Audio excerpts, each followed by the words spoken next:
Hey now, we are getting over, and I am the Silver King, Adam Silverstein, here to lead you through these hard times. With your 2026 WWE WrestleMania 42 Night 2 Instant Analysis. That's right, Getting Over is back once again for the second time in as many days with a full breakdown of the second night of WWE WrestleMania 42 on Sunday. Suffice to say, the Silver King and Vintage Chris Vanini, who you will hear from momentarily, are a lot more enthused to do this show than our Night 1 Instant Analysis, which came out Saturday night and is waiting for you in the podcast feed. As we get into this special edition of the show, allow the Silver King off the top to remind you that the Getting Over Wrestling podcast is all about Defy. So please, folks, stop being marks for yourselves and go back to being a mark for me. me. Go back to being marks for the Silver King Adam Silverstein, Vintage Chris Vanini, the Getting Over Wrestling podcast in its totality. Head over to Apple Podcasts and Spotify. Leave a 5-star rating on Apple. Take a little extra time. Leave a 5-star written review. If you do, we will read it live right here on the show. This is the perfect time of year to leave us one of those reviews. Means more than ever. We have more listeners and downloads than any other time in 2026 during WrestleMania season. Those reviews will get us in front of more people. We'd greatly appreciate you taking the time to do it. I also want to remind you to follow us on social media at Getting Overcast on Twitter and Blue Sky. You get episode drops, news, analysis, highlights. You can send in questions and comments for the show. We will reference those this coming Tuesday on our WWE WrestleMania 42 second look episode. Also, the instant analysis for the Raw after WrestleMania. So make sure you send those in. And when you follow us on Twitter, you can vote in pre and post show polls, your grades for pay-per-views and premium live events. We factor those into our instant analysis episodes. You will hear your grades at the end of this program. Now, as we get into this WWE WrestleMania 42 Night 2 Instant Analysis, we need to keep the tradition here of the Getting Over Wrestling podcast. And when we do these late night shows, we crack open a cold one. And the Silver King has a much better option on his table this evening. 903 Brewers out of Sherman, Texas, not that far from Vintage. Winter Wonderland Ogre, a vanilla bean white chocolate stout. Not a big stout drinker, but it's 15%. It's Sunday night after WrestleMania 42. I had to bring out the heavy guns. Vintage, what do you got over there? Yeah, Sherman, very close to me. Probably like just 30 minutes right up the road. So good call there. I'm nearby. I've got a Sucker Punch Watermelon Weiss from Three Nation Brewing in Carrollton, Texas. Nice. Also in DFW. Have you been to this 903 place? It's apparently pretty popular. I have not. I didn't know it existed, so I will have to check that out. Yeah, they stock a ton of their beers here. I'm just going to say, you can probably hear it in my voice. 15%, pretty damn strong. This is not what I was expecting. So the sips are going to be few and far between. And maybe on this episode, we'll let Vintage speak a lot longer than he normally does, which of course is all my fault and not his. But look, we are here to talk WWE WrestleMania 42. I will reiterate that our Night 1 Instant Analysis is already in the feed. Make sure you listen to that. I will also note we'll be back on Tuesday with your Raw after WrestleMania show and a second look at WWE WrestleMania 42. Anything we missed from these instant analysis, your questions and comments, all of that will be covered. But here tonight, we are breaking down all 6 matches of the card. We're giving you the results. We're giving you our grades, what we expect to happen for these superstars and with these storylines going forward. And that is what we do here on the Getting Over Instant Analysis. A couple quick notes before we get into it coming off of Night 1. First, the conclusion of the main event where Cody Rhodes not only got busted open in a significant way, but his entire left eye was swollen shut. He canceled WWE World Appearance on Sunday and was evaluated for a concussion, a source told us Saturday night. Jackie Redmond on the Sunday Countdown show said he received 3 sutures to his face, 4 staples to the back of the head. The eye was still swollen shut, and he was not medically cleared with what they called an orbital injury. The non-kayfabe concern for Cody would obviously be a concussion, but more so an orbital fracture. That would almost certainly keep him out of action for a decent period. If he avoids the fracture and does not have any vision loss, it's only about managing swelling. It was a gnarly injury on Saturday. It enhanced the end of the show and the brutality of Randy Orton's punt kick. So best wishes for Cody, but I wanted to make sure that was said off the top of the program. Yeah, hope Cody's okay, but you saying that makes me wonder, orbital bone fracture, do we bring back the mask? Might be. Might be, man. It'd be really interesting. While we are talking medical stuff, we made 2 comments about related issues on the Night 1 Instant Analysis, and we asked for medical professionals to weigh in. Matt Sable at Matt T. Sable gave us the answers. I also consulted with my buddy Mike, who's an orthopedist. Regarding Bianca Belair, he said she likely had local anesthesia for the finger surgery called a beer block, which would have protected her pregnancy. And then regarding Nikki Bella, apparently she was 100% correct to use the crutch on the right side of her body opposite of her left foot injury. That is apparently what is advised when only using one crutch instead of 2. And this, Mom, is why I did not go to medical school, okay? I believe I was on track with Belair, but the Nikki thing, I was like, what the hell are you doing? And I'm the one who was stupid. So, kudos to Nikki for, I guess, using the crutch properly and listening to her orthopedist or whoever is her rehab specialist. So they got that right. And lastly, Vintage, you and I were questioning the stipulation on the main event regarding Pat McAfee never being part of the wrestling business again should Orton lose that match. He posted on Sunday on social media that he is officially out of the wrestling business for the first time since 2017. Now, we will see how long that lasts, of course, and I don't believe it will impact WWE superstars appearing on his show in the future. I do not believe this is the last time we will see him in WWE, but it's interesting that he's at least playing to the gimmick. Yeah, at least he acknowledged it. That's important. All right, enough wasted time. Let's get into the WWE WrestleMania 42 Night 2 Instant Analysis. John Cena again opened the show as host. Fans booed him, pointing out that it was being simulcast on ESPN, which I found extremely interesting. And then the entire stage, since it was all screens, they did a visual transition from the Night 1 theme, which was like kind of Fallout, to the Night 2 futuristic blue theme. It was kind of cool, not in place of a better, larger set like we had last year and the last 3 years, really, but still a pretty smart way to integrate those 2 themes and all the graphics that we saw over the ensuing months. Yeah, I thought it looked fine, especially when they were like up close. The only issue I had with the stage was that daylight made everything look worse, and they did the best they could, but it just makes the stage look like a stage, because of all that. But it was fine. I thought the stage was fine. We said it coming in. If you have a WrestleMania where it starts in the daylight and then it moves into the night and it makes that transition, it just feels grander and special. And, you see all the lights, the pyro looks better, everything. When the entire show is during the day, it just loses an aesthetic feel that you can't replicate in any other way. Darkness and night is main event. It speaks biggest show of the year. And when you're in the daytime, it's just not the same. Anyway. Big Ten fans would agree. Yeah. Let's get to the main event of Night 2. We're not necessarily going in order, but we will conclude where WWE concluded the World Heavyweight Championship, CM Punk defending against Roman Reigns. Other than the go-home SmackDown with Cody Rhodes, there was another bonus build item from Punk, an interview with Corey Graves, where he lambasted Reigns for being an absent champion and not setting a good example. He said Roman is someone else's idea that has always needed to be forced to succeed, not someone who has done anything that memorable. Again, as I said with the other sit-down interviews, this was some of the best build for the match, and it did not air anywhere other than YouTube and the Night 2 Countdown show. Reigns got an operatic introduction to his entrance with his departed family members moving across the screens in the background.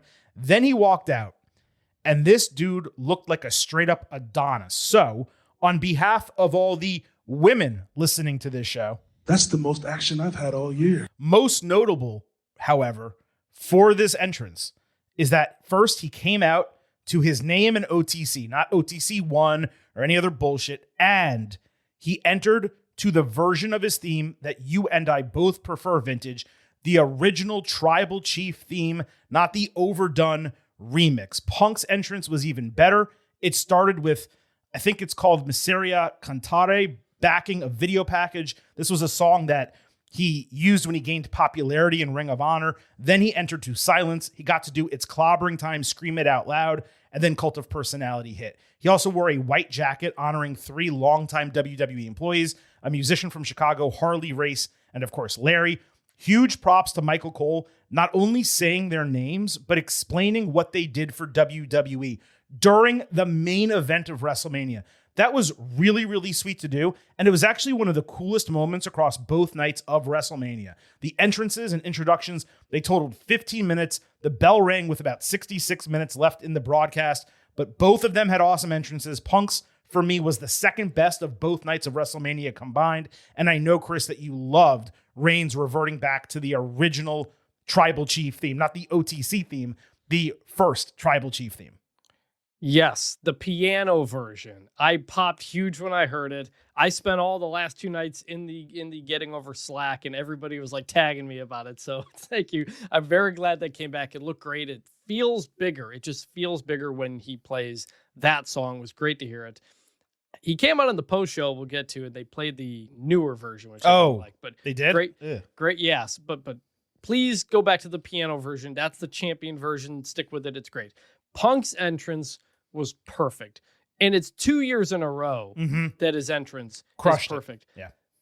His first WrestleMania main event last year and his first real main event in a singles match this year. Last year they go by the Fire Burns. I'm sorry, This Fire Burns, his original WWE theme into Cult of Personality with a live band. This year you played the Ring of Honor theme into Cult of Personality. Great video. I got goosebumps. I like that Punk entrance last year is the thing I've rewatched from Mania the most last year. And this might again be it. I love entrances and video packages. They nailed it for this one. If people remember, Punk came out to this AFI song against MJF and AEW. He did, yes. For the dog collar match.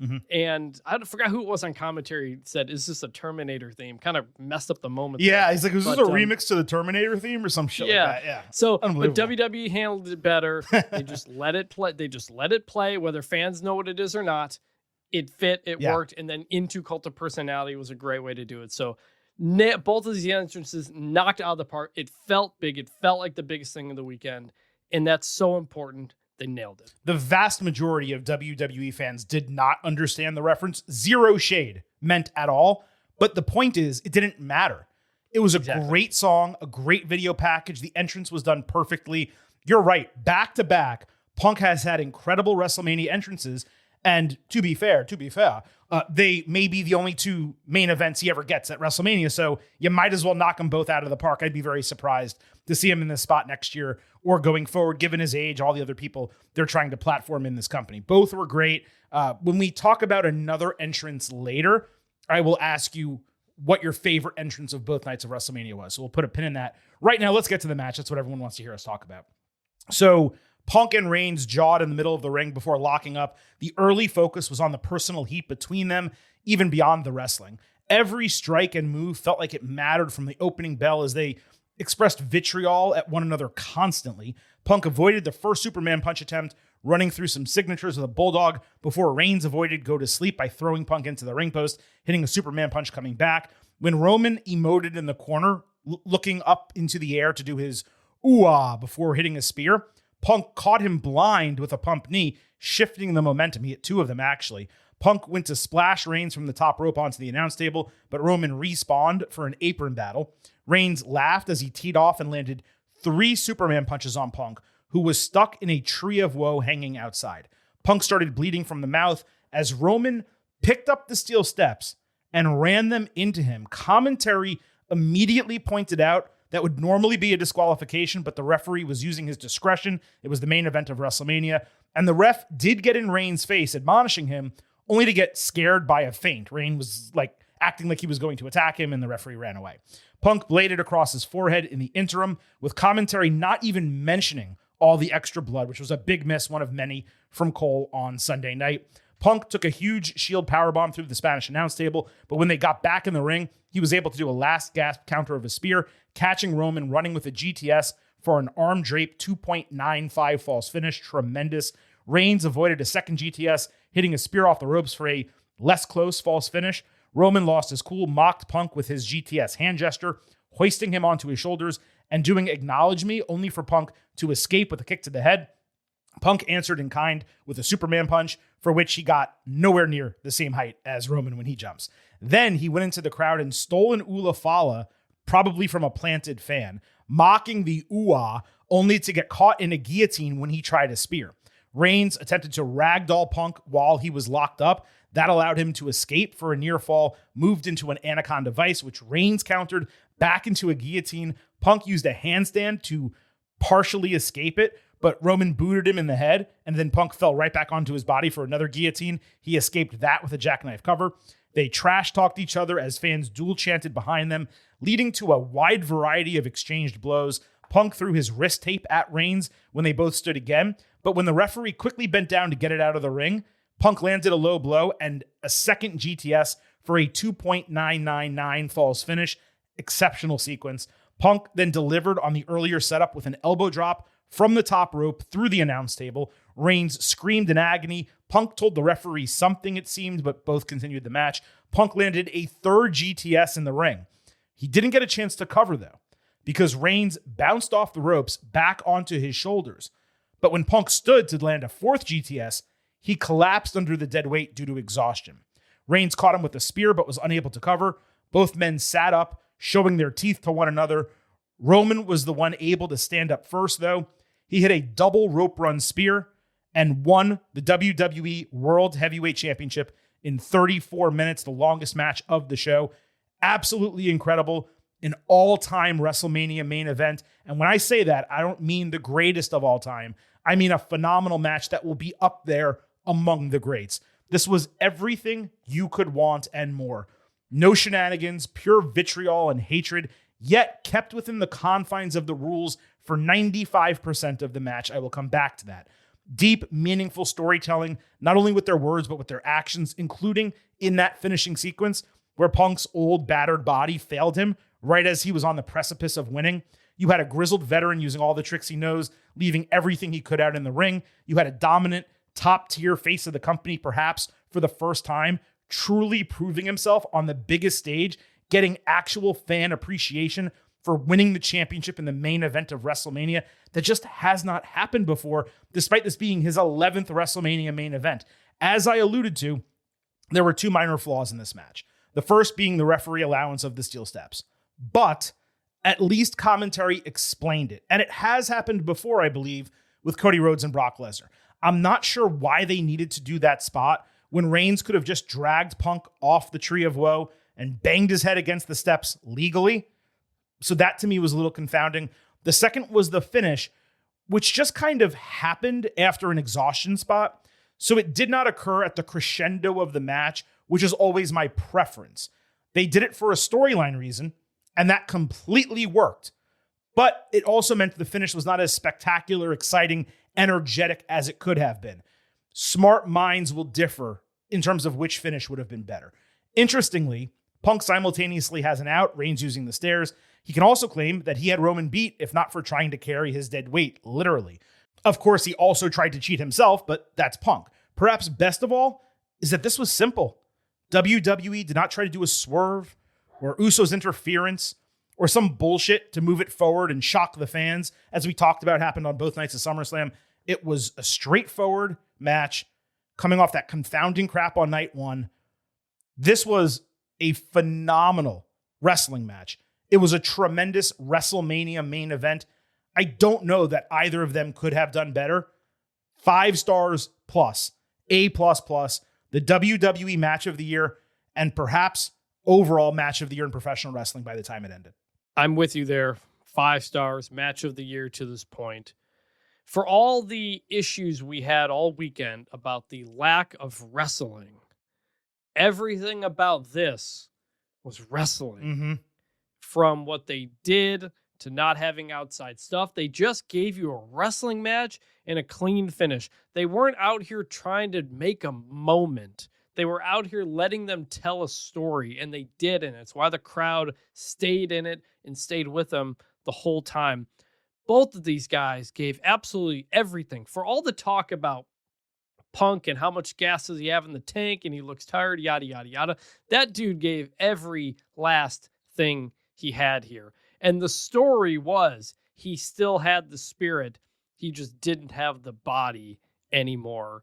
And that ultimately failed him in the end. And that is the CM Punk story at this stage in his career. What did Roman say coming in? You're old. And what happened? Punk's body couldn't hold up at the very end, and it cost him the match. That's just fantastic storytelling. I mean, everything about this worked. Punk pulling out the Ulafala, doing the acknowledge me stuff. Roman saying this isn't Twitter. It was fantastic, top to bottom.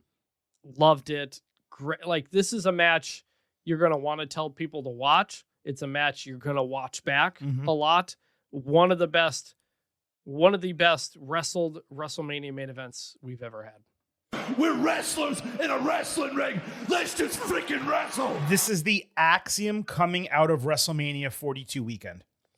And it's not surprising. The best matches we got across both nights were the ones where the wrestlers were allowed to wrestle and most of the time tell a story too. Not only the best matches, the things that got the most reaction from the crowd. 100%, exactly. The crowd responded not to Becky Lynch winning a championship or Trick Williams winning a championship and just doing it because it's what they wanted to happen. They responded to awesome wrestling action, which is what the sport is about. Now, we don't need to get into a whole thing here about the differences between WWE and its competitors, how WWE is more focused on sports entertainment and storytelling, and their competitors are more focused on the in-ring product. There is nothing wrong with WWE doing more storytelling and more sports entertainment than professional wrestling, not entirely being a professional wrestling company. It is perfectly fine for WWE to be that. But at the heart of it, you're still a professional wrestling company, and you need to put on professional wrestling. When Paul Levesque took over creative, the thing that was the most refreshing about Raw, SmackDown, and the back then pay-per-views were that all of a sudden, Chris, we went from 4, 5, 6-minute matches on TV every week to 15, 17, 20-minute wrestling matches. People were getting over, the crowd was loving it, and it was exactly what we wanted. There was still a lot of sports entertainment on the show, a ton of storytelling and all that, but we got to indulge in the wrestling, and it was the sports aspect of it that tied into the entertainment aspect of it. And again, if WrestleMania 42 taught WWE anything, fingers crossed, it's that the wrestling still matters. And as you said, the fans reacted best to the stuff that WWE gave us when it came during or after great wrestling matches. Speaking of great wrestling matches, there were so many smart spots in this one. Punk interrupting the ooh-ah with the pump knee. I've been waiting to see that for a decade. The referee distraction with the tape, seriously one of the best I have ever seen, both the concept and the speed of execution. Reigns' incredible kickouts, he's among the best to ever do that. Punk delivering on the teased high-risk spot from earlier in the match. I didn't think we were going to get it at all. They went back to it and nailed it. Some inventiveness from Reigns and stuff that he did that we have not seen from him before. That was tasty. Punk's last gasp swing, which I'm realizing I forgot to mention a moment ago, when he swung at Reigns, missed, and that allowed Roman the time to stand up, hit the double rope run spear, and actually win the World Heavyweight Championship. That spot, him flailing and missing, it's the epitome of professional wrestling storytelling in the ring. Mm-hmm. Punk's selling himself was literally top tier. This was one of the best matches for each of their careers, and Reigns remains a top tier big match wrestler when he is not being force-fed to us. Punk left everything he had out there.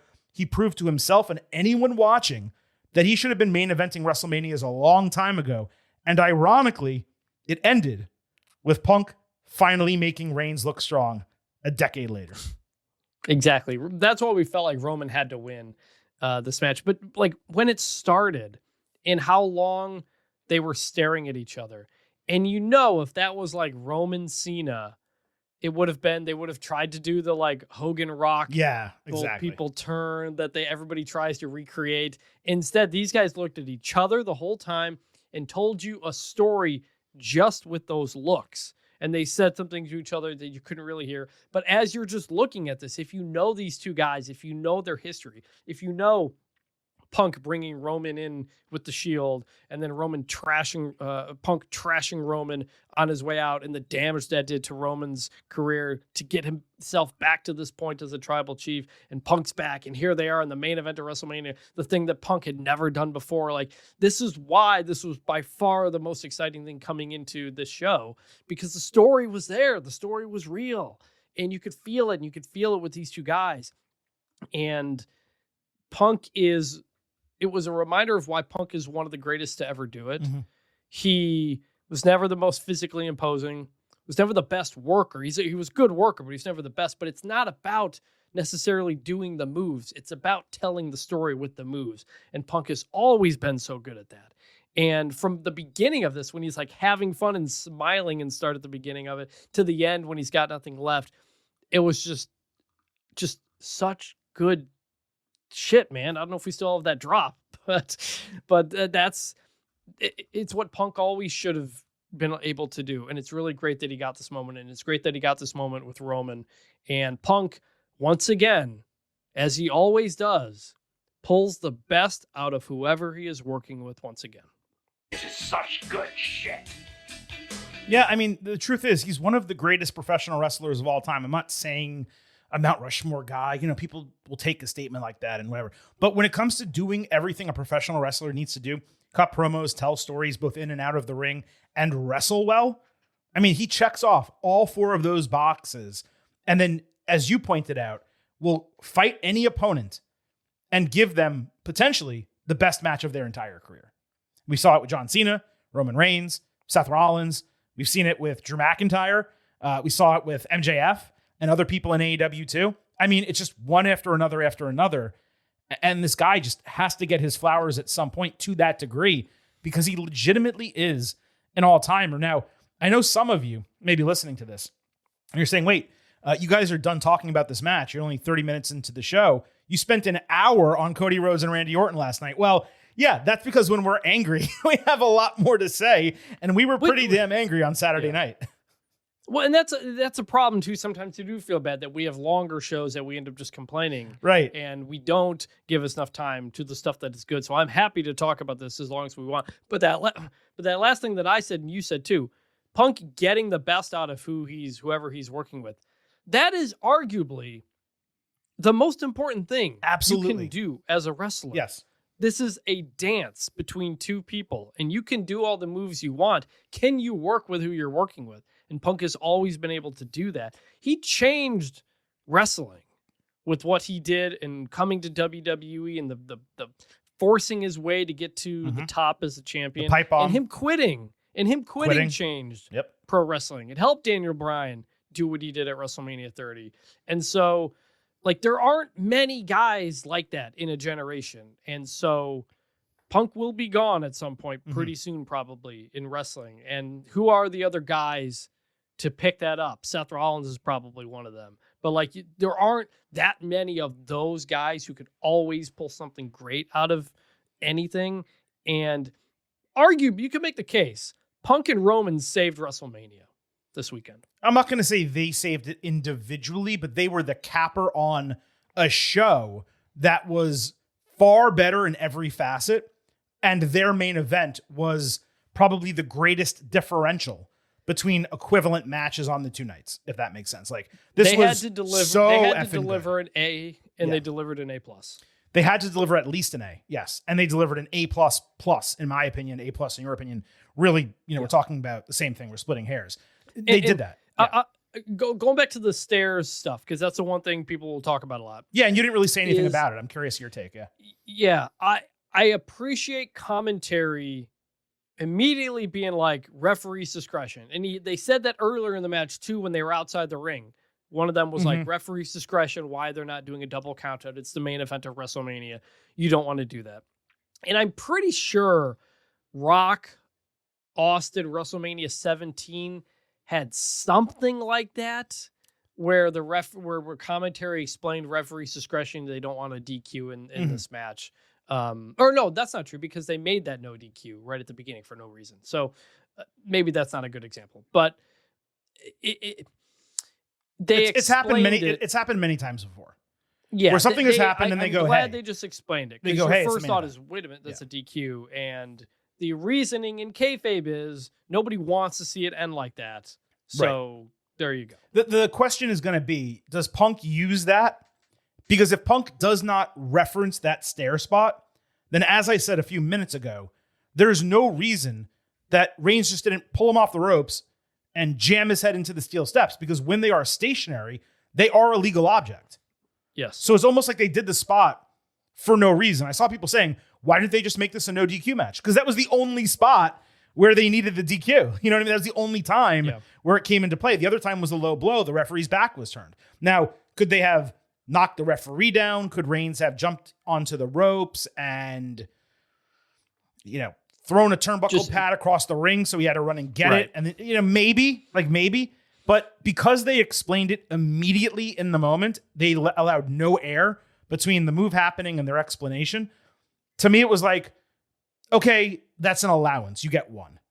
Yeah. And they didn't need another one. They got one allowance. They didn't keep going back to it. They weren't doing chairs and they have to keep explaining it away.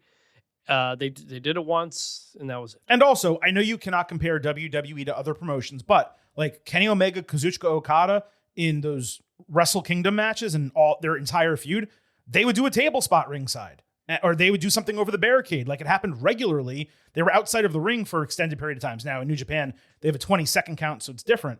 But I'm just saying, I'm comparing it to that incredible series. They did things that would have gotten them disqualified in WWE, but in New Japan, they allow referee discretion. And WWE doing that one time in the match for an object that is used regularly, by the way, right? It'd be like taking the lid off the announce table and using it. It's like, well, I mean, people get thrown into that all the time. You know what I mean? So it's not like you took a kendo stick to his head or a steel chair wrapped around his neck. It was something that was ringside and he just used it. Again, I still wish they didn't do it, but I accepted it because it was explained. Yeah. Last thing I'll say on this, CM Punk is the reason I got back into pro wrestling around 2013 or so, around Raw 1000 and CM. It was Raw 1000 and then the next year Punk Rock at Royal Rumble. That got me back into wrestling after 12 years away. And so it's very cool to see him having reached this spot, delivering on this stage at this age. Just really cool. Did you agree with something I said earlier? It was kind of a throwaway line by me, but this match was really the first time, and I'm racking my brain. I don't want to miss something. But I believe this match was the first time that Reigns won the main event of WrestleMania and won the title in the main event of WrestleMania. And it was universally accepted. Trying to think. So we were both at WrestleMania. He doesn't win it at 31. He wins it at 32 when he pins Triple H. People hate it. I feel like that might have been kind of mixed. I don't remember. Yeah, fine. 33 was Orlando Undertaker, I think. 34 was Brock. They hated it. He lost. You and I were there. Yep. 35 he did not main event. Didn't main event. That was Drew McIntyre, I want to say, coming back off leukemia, yeah. 36 was COVID. 37 was Tampa Pirate Ship, Edge and Daniel Bryan. I think that was kind of a shock. Yeah. It was like a whoa, because he pinned both guys and you were like, holy crap. I don't think that there was a rejection to that. Yeah. So I would say that's the closest. But he was also a heel and he wasn't so much cheered. It wasn't like a celebration of him, is what I'm saying. Yeah. And 38 was the unification against Brock. I was there on the floor, and that was like a disappointment almost more in the match than anything else. Yeah. 39. He retained over Cody, which people, didn't like, but it was a great match. And then 40 he lost. 40 he lost. So yeah. And then 41 was triple threat, but he didn't win. So this is the first time where he really had like that crowning moment, main event, WrestleMania, retaining or winning the title, but in this case, winning the title and receiving adulation and acknowledgement from the crowd for doing so. This is really the first time out of all of those main events where it was Roman Reigns is the top guy, and we as the fans watching the show, at least in the stadium, we accept and appreciate that. Yeah, I think you're probably right. Yeah, I found that really interesting, and I do wonder on the Raw after WrestleMania if they lean into that. Where like, Reigns, finally you acknowledge me. It took this long, whatever. And I also am extremely curious, and we'll talk about what happened on the post show after the next match we discuss. I'm extremely curious whether he winds up remaining a babyface or this tweener face that he is, or if he goes back to tribal chief, bloodline style heel. What do the Usos have to say on Raw? There's a lot of questions coming out of this. And as far as what's going to happen after WrestleMania, what we have now is Reigns, who has been a part-time wrestler for the last few years, holding the world championship that was established as the working man's title because Roman was holding the undisputed WWE championship and not regularly defending it. That is why this championship exists. Is he going to be on TV regularly? He somewhat addressed that after the show. Again, we'll talk about it in a moment. That to me, though, is still a lingering question. I could see him skipping Backlash. That's in 3 weeks. Completely fair if he does so. Emerging for a feud at Clash in Italy. Big European show, expensive tickets. Maybe Gunther is there as the opponent. That would make a lot of sense. He just beat Seth Rollins. He's coming off of retiring multiple dudes. He gets a European in the main event of a show in Europe. So that is my lean as of right now where WWE is going. Obviously, we will find out much more on Monday. Vintage, what do you think about that? Yeah, I mean, even in this feud, Punk, Roman, like both of them were tweeners. And you'll probably continue that, at least for Roman coming out. Punk will probably remain a babyface. But that opens up a lot of possibilities. There are a lot more people Roman can kind of work with now as champion that actually feel fresh in a way, because he went through everybody the last time he was champion. He beat everybody. And now you're up. You've got quite a few new faces you can actually work with as champion. And do you want all of them to lose to Roman? I don't know. But it's been long enough since he's champion that it doesn't feel boring that he's champion. Agreed. And having him on Raw, the A show, that's just a different feel. It's the better show. It's the one that they're booking the best. And having Reigns there, he has not really been a Raw superstar at any point. He did appear on the show for periods of time to build certain matches. That is kind of fresh as well. So I am looking forward to that. But on Monday night. And I would just say, again, Punk did a fantastic, much better job than I expected job as champion in this title reign. He won the championship at SummerSlam, his first title since coming back, but immediately lost it to Seth, so barely even counted. By the way, that match, Punk Gunther, fantastic. Oh, yeah. That's, again, Punk giving us everything he's got in these big matches. Yep. And so Seth has to give up the title. Punk wins it. I wanted it to go to LA Knight or somebody new or fresh, but Punk instead got a lot out of that run, made it a big deal, did a good job with it. So hats off to him for that. This was the conclusion of a great championship run for CM Punk. Like, this is the run that he deserved to have coming back to WWE. He may not get another one. We talked about he may not be a WrestleMania main eventer again. I don't believe that will happen. Him winning the title again, I could see it. Circumstantially, depends what happens. But they've injected a lot of young talent. They've built up a lot of new people coming out of this WrestleMania. He may not be in this picture again as someone who wins. I could see him contend. And if this is his last world title run in WWE, he did himself and this championship in particular, the World Heavyweight title, which had a lot of great champions holding it beforehand. He did both extremely proud, and he should be proud of himself for all of that. We have a lot more to talk about from WWE WrestleMania 42 Night 2. Before we get to it, though, I need to remind you that whether it is Raw, SmackDown, and NXT, or premium live events like WrestleMania, we are all in with NordVPN watching these shows on Netflix. It is easy to set up, a drastically better viewing experience each night, the same high quality streams, except they become largely commercial-free shows. All you have to do is sign up at nordvpn.com/gettingover, open the app, quick connect to another country like the United Kingdom or France, open Netflix, and watch the program. NordVPN also allows you to get around online censorship and surveillance, protect your private data when web browsing. One account can be used on 10 different devices. To get the best discount, go to nordvpn.com/gettingover. Our link will give you 4 extra free months off the 2-year plan, and there's no risk because Nord has a 30-day money-back guarantee. So improve your WWE viewing, save some money, browse safer online, and get the best discount for the best VPN at nordvpn.com/gettingover. We love having NordVPN as the official singular sponsor of the Getting Over Wrestling podcast. Now, we mentioned the final match of WrestleMania 42 Night 2. Let's discuss the other equivalent main event, the opening match. Oba Femi against Brock Lesnar. Oh, we got two big meaty men bumping me tonight. He don't want no water. He don't want no bread. All he wants is meat. UFC heavyweight legend Daniel Cormier was terrific on the Countdown show, previewing this match. Perfect usage of him. Production screwed up Femi's entrance by staying on a wide shot, missing his initial emergence on stage. But Oba entering first was the right move. Honestly, it was kind of emotional seeing the reaction he got. The guy has barely been on the main roster, and 55,000 people were chanting and strutting with him all the way to the ring. Did you get like some, goosebumps and interesting feelings seeing that happen? I mean, I always do with his entrance, but yeah, they've figured out such a thing with him. I mean, I'm the guy who was doing it in a TikTok when I was on vacation a couple of weeks ago. So yeah, it's awesome. It's awesome. Not only did this open night 2 on ESPN, it featured a championship level ring announce.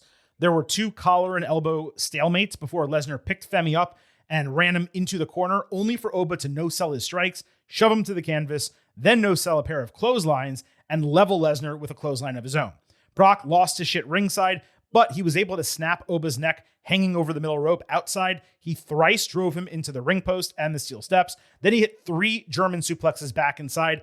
Oba answered with 2 running European uppercuts, only for Brock to catch an attempted third and hit an F5 in the middle of the ring. Femi sold it well. I saw people say he no-sold it. He didn't. He sold it, but it was like relatively light. He was able to shake it off. He quickly stood up. Lesnar was shocked. Femi landed chokeslam and then fall from grace, defeating Brock Lesnar in 4 minutes and 45 seconds. Lesnar sold it like a boss, laying flat on the canvas well after the bell as Femi walked up the ramp and kind of tipped his hat to him. Top tier selling by Lesnar all match, including the post-match. Absolutely tremendous stuff from him. And overall, Big meaty man slapping meat. That's what I want. that is exactly what we got. Now, none of us expected a long match, but given how slow this started, I sure as hell thought they were going to give us a lot more. I figured we'd get a Femi kick out at 1, his toss slam as a response to Brock, a kick out from Lesnar, and then fall from grace. It was so electric. Another 2 to 3 minutes would have been choice. But it's tough to argue with WWE putting Oba over so decisively. They delivered on everything that they had done with Femi up to this point, and the fact that Lesnar never once got over Oba on the entire road to WrestleMania, and even in this match, his offense was fleeting. It truly hammered home the passing of the torch moment, as did Cole calling Femi the next big thing as he exited. My only disappointment is that I hoped for like a classic memorable moment and a no-doubter for big meaty moment of the year in the 2026 Getting Over Awards, aka the meaties. And because the match transpired as it did, I can't say we actually got that. In fact, I'd put the initial confrontation on Raw ahead of this match as a more impressive moment. So to my shock, as a match grade, just a match grade, I'm at 3.5 stars B. I don't usually grade matches under 5 minutes. And I'm giving it 4 slabs of beef out of 5. But it was an A+ grade to WWE for the way this was booked start to finish. They made an absolute monster and ruler out of Oba Femi at the expense of Brock Lesnar, the guy who held that role as the beast for the better part of 25 years. I would agree with all of that. It was less than 5 minutes. It didn't feel like it to me. I thought it was more like 6 to 7 when it ended. Like they did do stuff. They were outside the ring and this and that, and they were laying it in stiff. Like if there's a moment from this match I remember, it's Brock's attempted clotheslines going nowhere. Mm-hmm. And he was laying them in there a couple of times. And when he threw Oba into the back of the post outside, he threw him hard. And there was a moment I worried Oba maybe hurt his elbow or something like that with the way he had landed. So they were working stiff. And we know Brock likes to work stiff with someone who can work stiff. So like you could feel this match Totally through the screen. So like for what they did in 5 minutes, they gave you everything there. I do agree. Give this like an extra minute or two because it was going so well. Like it's not like it was like they didn't get there. But man, like could have done even more. But that's nitpicking. It accomplished every single thing that they wanted to. I wanted to see the meat match. Like it was set up to be the match. And that doesn't mean you need to go 10, 12 minutes, but it does mean you probably need to go 7. Yeah, I mean, I had said from the moment this got booked, I said, I don't even necessarily need Oba to win. Give me like 8 to 10 minutes, like make it feel like a match. And they didn't quite get there. They were closer than I would have expected in a 5-minute match, but they didn't quite get to that point. The Oba's entrance in daylight, because it was 3:00 local time, was not great when he's on the stage.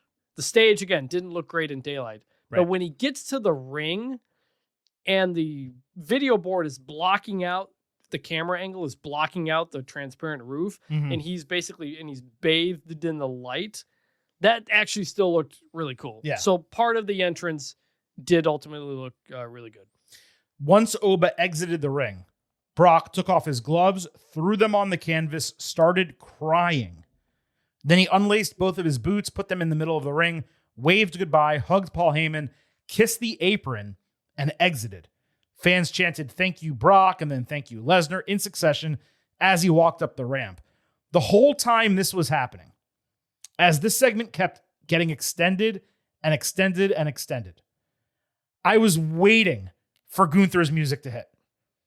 The roof would have blown off the place if it did. It was such a simple setup.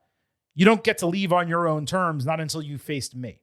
Even if Lesnar is hesitant, then they could have played into the favor Heyman owes Gunther, convince him to do the match at SummerSlam in Minneapolis, where he'd have the best chance to win.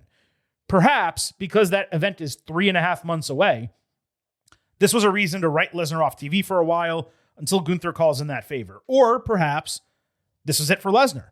And smart people can disagree whether Lesnar-Gunther in Minnesota would have been a better decision as a retirement match than just ending it here.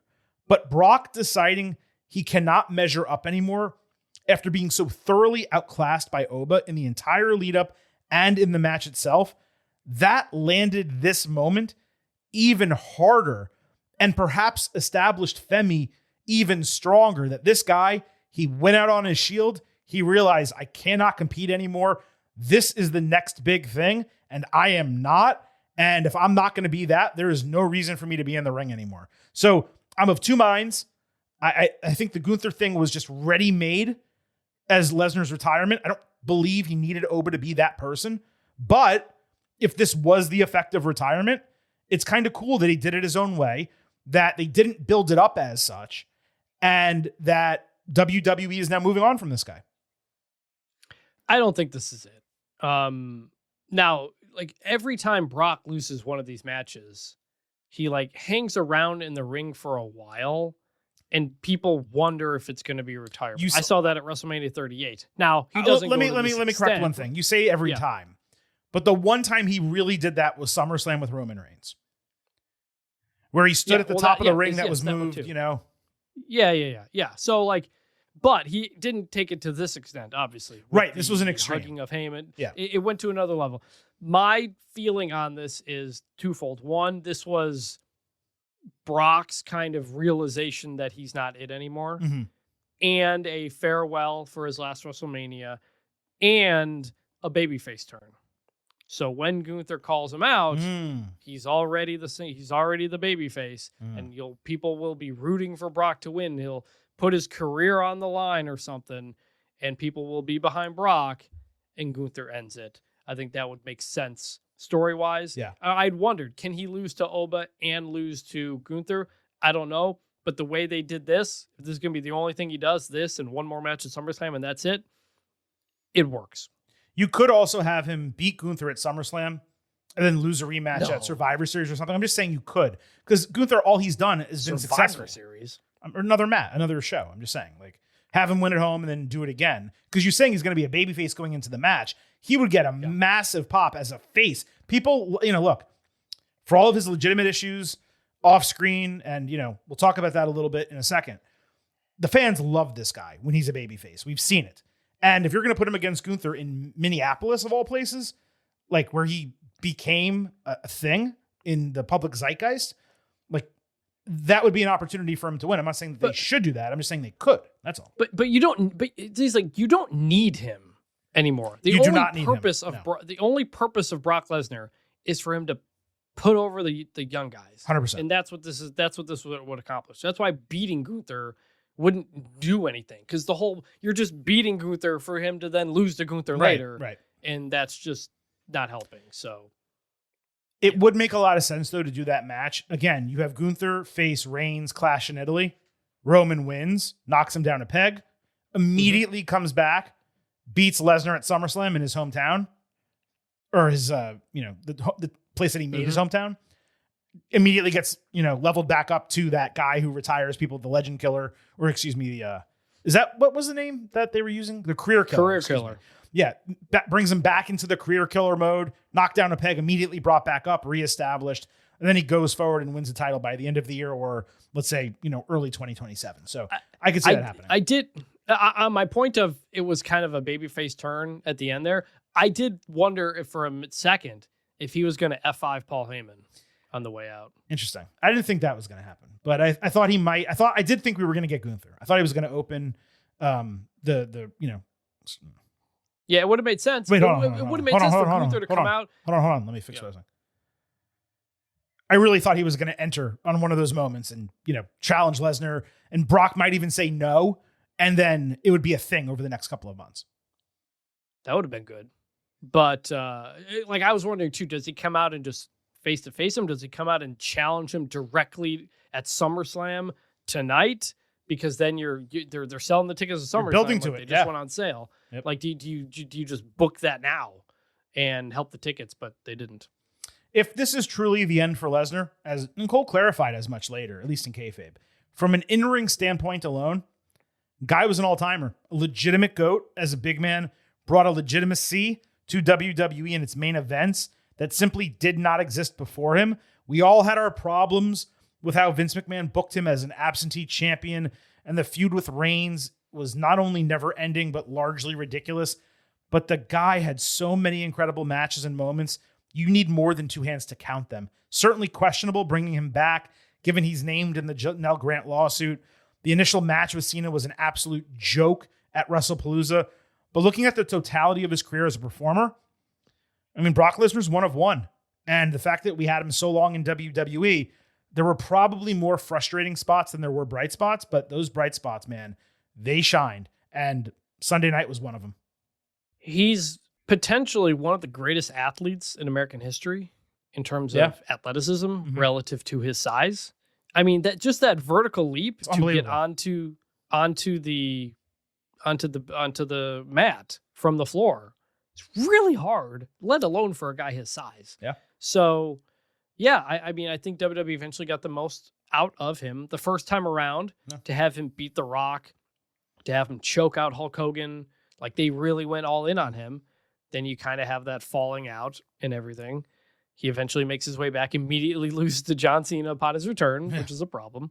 But I still maintain him beating The Undertaker and ending the streak was the correct decision, because they built off of it. It wasn't a one-off. They had to reestablish him as a beast, and that did it. They had to reestablish him. That was the first show on the WWE Network. Yep. And when they established him as the beast, he became the focal point for the next 5 or so years. For better and Roman worse. But yes, he did. Yeah, like Roman was going to be the one to topple him. He then goes on to beat Cena, unifies the titles. The Roman was supposed to, topple him, but it wasn't working out with Roman, so they pivot. But it always meant something to beat Brock. And up until the very end. And that was really kind of the purpose of all of that. A lot of people were elevated through Brock, and a big reason for that was because he beat The Undertaker. People don't remember he was kind of just not whatever, but not like a big deal. He fought Triple H, WrestleMania 29. It was because Brock had like F5'd Vince, and he was just doing wrestling stuff. Yeah. But having him beat The Undertaker changed everything. So I still think that was a good decision. But there are very much personal conduct questions. The Janelle Grant stuff, which is still ongoing and probably will continue to be ongoing for a while. Separate the art from the artist to an extent, but that is an important part to remember as well. Yeah, ironically, inducting him into the Hall of Fame as the headliner in Saudi Arabia might actually be the best move they could make if they're going to do it. But yeah, no, on a more serious tip, everything you said is completely accurate about him. And now we have to wait and find out whether this is completely legit or whether it's not. I did hear that he is supposed to be at Monday Night Raw. So that could obviously be his farewell, which we have seen before. We just saw it from AJ Styles. I want to say we saw it from Ric Flair after he retired. Maybe Shawn Michaels also. But of course, we've also seen the opposite where someone shows up and it starts a feud. Yeah, to me, there is no way that in this era where Cena gets a retirement tour, AJ Styles puts his career on the line, Goldberg gets one last match, they are milking everybody's retirement, that they would not milk the retirement of Brock Lesnar as a story. You act like Lesnar is exactly the same as those dudes. This guy has always operated. He is whatever they will pay him to do. I mean, yes, he does. You're right about that. But it very well could have been part of the contract that he signed when they brought him back for WrestlePalooza. I will do these 4 matches and you will pay me this and that's it. I don't want a ceremony. I don't want to do a tour. He's a very unique, different guy. You're talking about him like he's a normal person. He's not. If he is on Raw, he's not a recluse, but he's not that far away from it. I mean, if he is on Raw, I will be surprised if we don't have the Gunther call out tomorrow. I agree. If he shows up on Raw, I would be surprised. Set the match for SummerSlam. Tickets are on sale now, people. It's 2 nights in Minneapolis. 100%. Based on how Vegas went, they're going to need to work to sell tickets, and that's one way to do it. I completely agree with that. No question. Now, believe it or not, there's more from Obafemi Brock Lesnar, Roman Reigns, CM Punk, and it all happened on the post show, which was probably vintage, one of the best post shows WWE has ever done in this new era of these post shows. It was actually storyline development, character development, not just for the people we're about to talk about, but multiple different characters across a variety of divisions. But the most notable by far were statements made by Obafemi and Brock Lesnar. Let's start with Oba. For the ruler, now that you've got this under your belt. He was asked what's next. They cut off the initial part of the clip. I think tomorrow is a celebration. I think in the coming weeks is the establishment of a new main event player. And I think at the end of the year, the OTC can get some. Believe I said this a few weeks ago, Chris.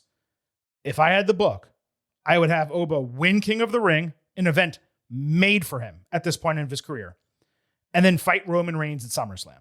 Even if Roman cheats to retain, wins the match, and Oba doesn't because he's so young and he has so much career in front of him. He can win at WrestleMania. They could do a rematch. A million things they could do.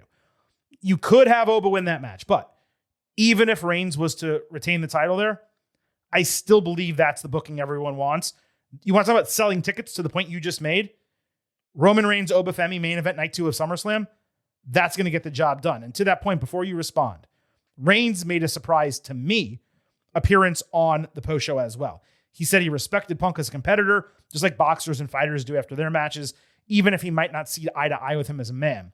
He got interrupted by heavy Oba chants, including "Oba's gonna kill you," so he addressed him through the camera.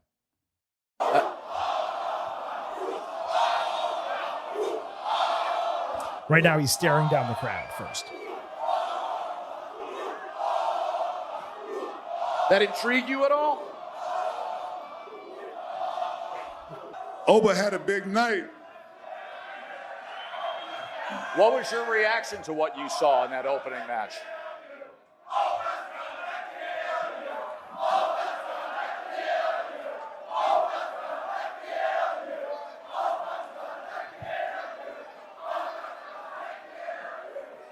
Oba, you gonna kill me?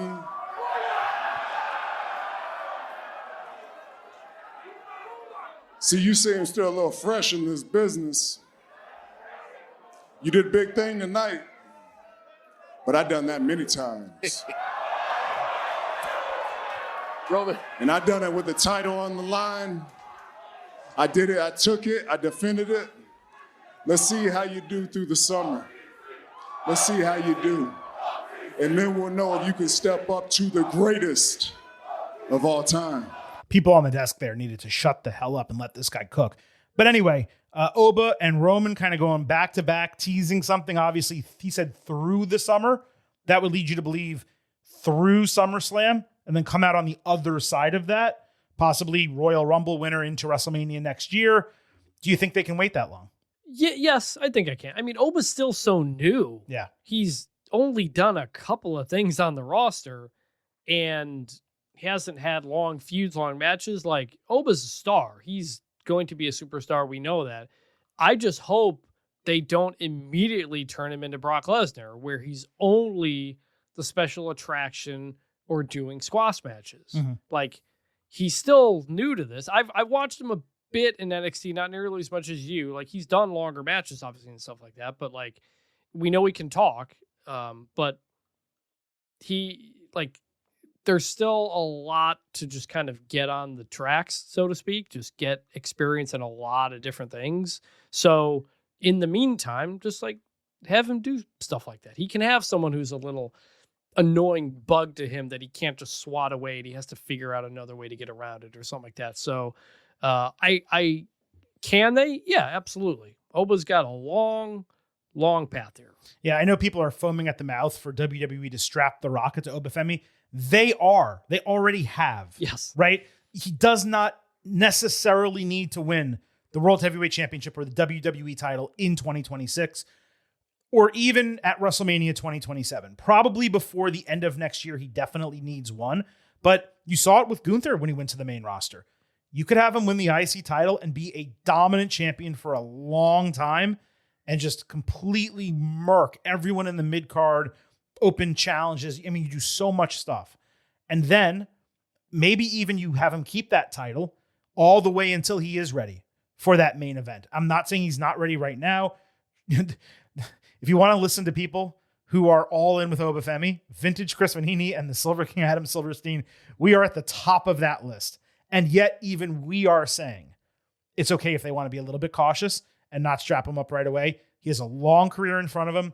And when you do that with someone, you also kind of want to make sure that they're going to be under contract with you for an extended period of time. And he just got called up from NXT. I would assume he's on a new main roster contract.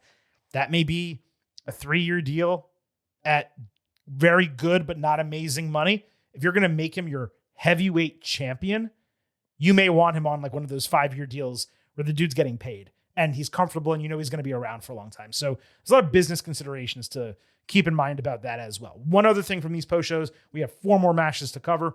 Should be 5, but only 4.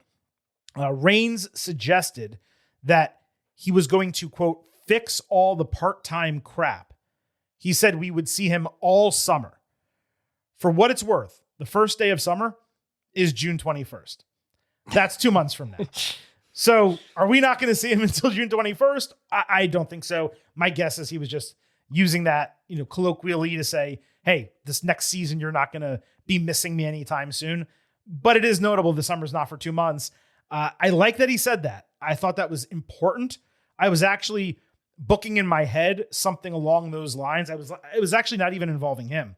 I was saying to myself as like WrestleMania was progressing, I was like, if Dwayne Johnson does come out and help Roman Reigns at the end and whatever, and like start a new bloodline or whatever, the only way it would work is if Rock said into the camera, this isn't a one-off. You're going to be seeing me a lot going forward. Now, obviously that didn't happen and Rock is not involved here. But my thought was, if this championship gets moved back into whether it's the bloodline or the Anoa'i family, Vortex, or whatever the case might be, you cannot have Roman be an absentee champion at this point with what WWE is going through right now. Some legitimate negativity around the company. Ticket sales are dropping. Things are on a downturn. That's not to say that they're trashed. WWE, They sold 105,000 tickets for WrestleMania, despite all the concerns. We'll talk about that a little bit later. But you can't strap up Reigns and have him completely disappear from television again. So I was glad he addressed this. I still need to see it play out, though. Well, and he brought it up himself, like unprompted. So that's a pretty big promise there that you're going to have to be there most weeks. And I'm imagining Netflix wants him there. Agreed. Most weeks. And that's what you're paying for. So I would say the acceptable amount, if you're saying that into the camera, is 75% of the time. 3 out of every 4 weeks a month, yes, he is on screen. Yes. And we're not going to fantasy book it here. Just one quick thing, because you mentioned The Rock. Like, it's very possible he holds his title until SummerSlam, 100%. drops it to Obafemi, goes back into a part-time guy. We do Rock Roman at WrestleMania next year in Saudi Arabia, and that's the plan for the next year for him, where he's goes all out for the next 4 or 5 months, and then he's back to being off for a while before The Rock. So it's possible. He could also drop it to Oba at SummerSlam, win it back from him at the Royal Rumble, because Oba at some point needs to lose. And if he's going to lose, Roman Reigns is like the person to beat him, obviously. So Oba can have half a year run. Reigns can win it back. You have Roman and The Rock at WrestleMania. And then Oba does something else extremely valuable. Maybe Gunther, maybe someone else. Maybe goes after Cody Rhodes. I don't think Roman Rock doesn't need the belt, but sure. It does not need the belt. But I think we know it probably will have it. I mean, that's just historical context of what The Rock does when he shows back up on television. All right. Well, the People's Championship will be on the line. The thing that Muhammad Ali's widow gave him. They can definitely bring that back. All right. 4 matches left. Let's get through all of them. That does not mean we're going to rush. There's just less to speak about. WWE Women's Championship. Jade Cargill defending against Rhea Ripley. One of 2 matches we're going to discuss where there was some go-home content from SmackDown. Ripley interrupted Cargill and the Not Baddies before Jade could utter a word in the ring. Preceding this were highlights from Rhea's WrestleMania match with Charlotte Flair, almost serving as like a reminder that she's better than this feud, and this should be a better match for the biggest show of the year. I digress. Ripley said she'd lay Cargill out for what she's done, but she doesn't want to provide her with an excuse. Then she forgot what she was supposed to say and promised to embarrass Jade, literally just messed up her line. B-Fab again got a surprising amount of heat responding before Rhea said Jade has been hiding behind them and her social media. She should woman up and face her in the ring alone. Cargill sent her girls off, calling Ripley a cosplay goth kid with insecurities, saying Rhea wished she could be a real bitch like her. She promised to put belt to ass, so Ripley laughed, saying her insecurities have made her strong. She called Jade a narcissistic fake-ass bitch, and they both talked about making quick work of one another, almost priming us, I thought, for a short match on the show. No Io Sky, no Kabuki Warriors. Nail in the coffin for the Io Asuka match I was hoping for. Despicable, but this was probably the best talking segment that Ripley and Cargill had. That's not to say it was great, but both of them did better than usual. And the go-home segment was actually the strongest part of their entire build. So I guess that's like half of a hat tip. Yeah, they just got back to talking trash to each other. Good to settle it down and focus back going into Mania. Okay, the WrestleMania match. Cargill, Ripley. Oh, we got 2 big meaty men bumping me tonight. No bread, no water, just me. This was the co-main event, and it started with 2 hours left in the show. While neither got a special entrance, their enhanced gear was phenomenal, especially Rhea, who looked incredible in white with a different makeup style that I believe was her honoring Io Sky. It seemed to be the way that Io does her eyes, that she was doing it with the white and the red.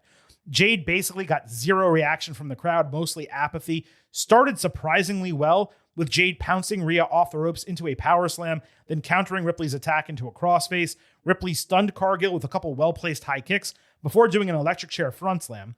Jade avoided Riptide and hit a perfect spinebuster with what I can only describe as a humping cover. She put her legs over her head and like humped her crotch. I was up all night. Rhea rolled through Jaded and countered a pop-up powerbomb with Hurricanrana, landing a Shining Wizard on the back. Michin and B-Fab predictably interfered 7.5 minutes into the match, saving Cargill from Razor's Edge. Jade dodged Rhea as she speared the ring post and got her head booted into Michin. Cargill followed with Kenny Omega's one-winged angel called Sandstorm for a false finish. Io saved a couple minutes later to a huge pop, avoided a high boot from Jade with a springboard moonsault outside. Ripley took advantage with a headbutt. However, Cargill avoided Riptide and booted her in the face. Rhea then slid through Jaded, crawled backwards between her legs, and grabbed her arm from that position, hitting Riptide and winning the title in just under 10 minutes. Tremendous finish, even with the expected interference. The best match of Jade Cargill's entire career, and Big meaty man slapping meat. That's what I want. this match over-delivered to expectation more than anything else on WrestleMania. And it was the lone match across the first 12 that was booked perfectly from a time standpoint. Another couple of minutes after the interference would have been ideal, but this was the stretching of Jade's limits. What did I dislike? This being Io's only moment in the sun on WrestleMania, basically serving as help and a cheerleader for Rhea, even celebrating in Ripley's arms. That's the only criticism, though. Cargill and Ripley worked incredibly well together despite their reported issues. There were fresh sequences, Rhea looking as if she could actually get beaten by Jade, Cargill pulling out new moves and counters she's never had before. That one-winged angel is going to get a certain portion of wrestling fans so mad, especially with Ripley kicking out of it. I maintain that the Kabuki Warriors should have been in the spot of Michin and B-Fab, and we should have gotten Io and Asuka on the show, especially since this match ended with 1 hour and 45 minutes left potentially for this card. Still, as I said, it was the best match of Jade's career. It exceeded expectations, and I think this grade is going to surprise everyone. 4 stars, A-. A couple more minutes after the interference, I might have been even higher. I loved this match. It exceeded every expectation I had. So most importantly, they got 10 minutes here. That is a noticeable difference over Liv and Stephanie Vicaire, who got less than 7. No. They got 9 minutes. Okay, Wikipedia is wrong. They got 9. It's more than Becky and AJ got. Definitely. And unsurprisingly, it turned out to be pretty good. Because you give the more time, you can get more out of it. Frankly, I would have loved just a couple of like another minute or two would have been good. One of the best matches of Jade's career. I think about that one she had with Jordynne Grace a couple of weeks back on SmackDown. 6 out of my mind. But yeah, Jade more than held her own here.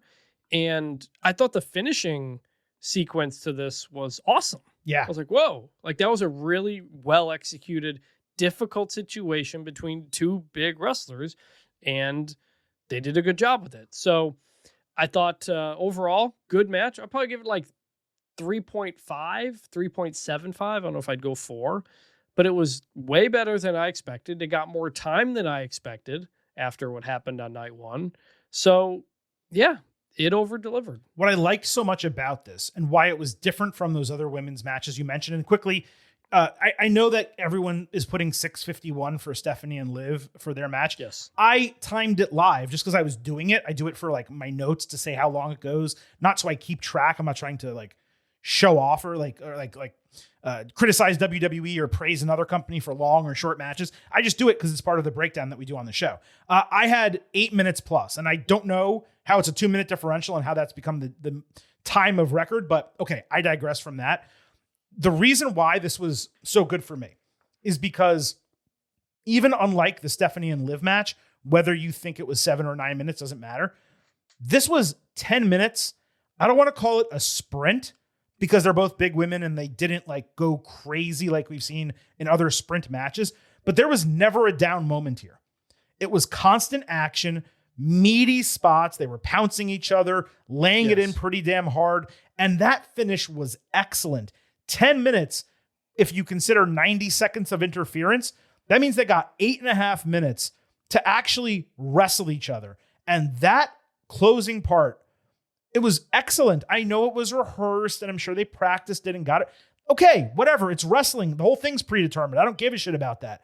This was so far above my expectation. That's why I'm at 4 stars, A-.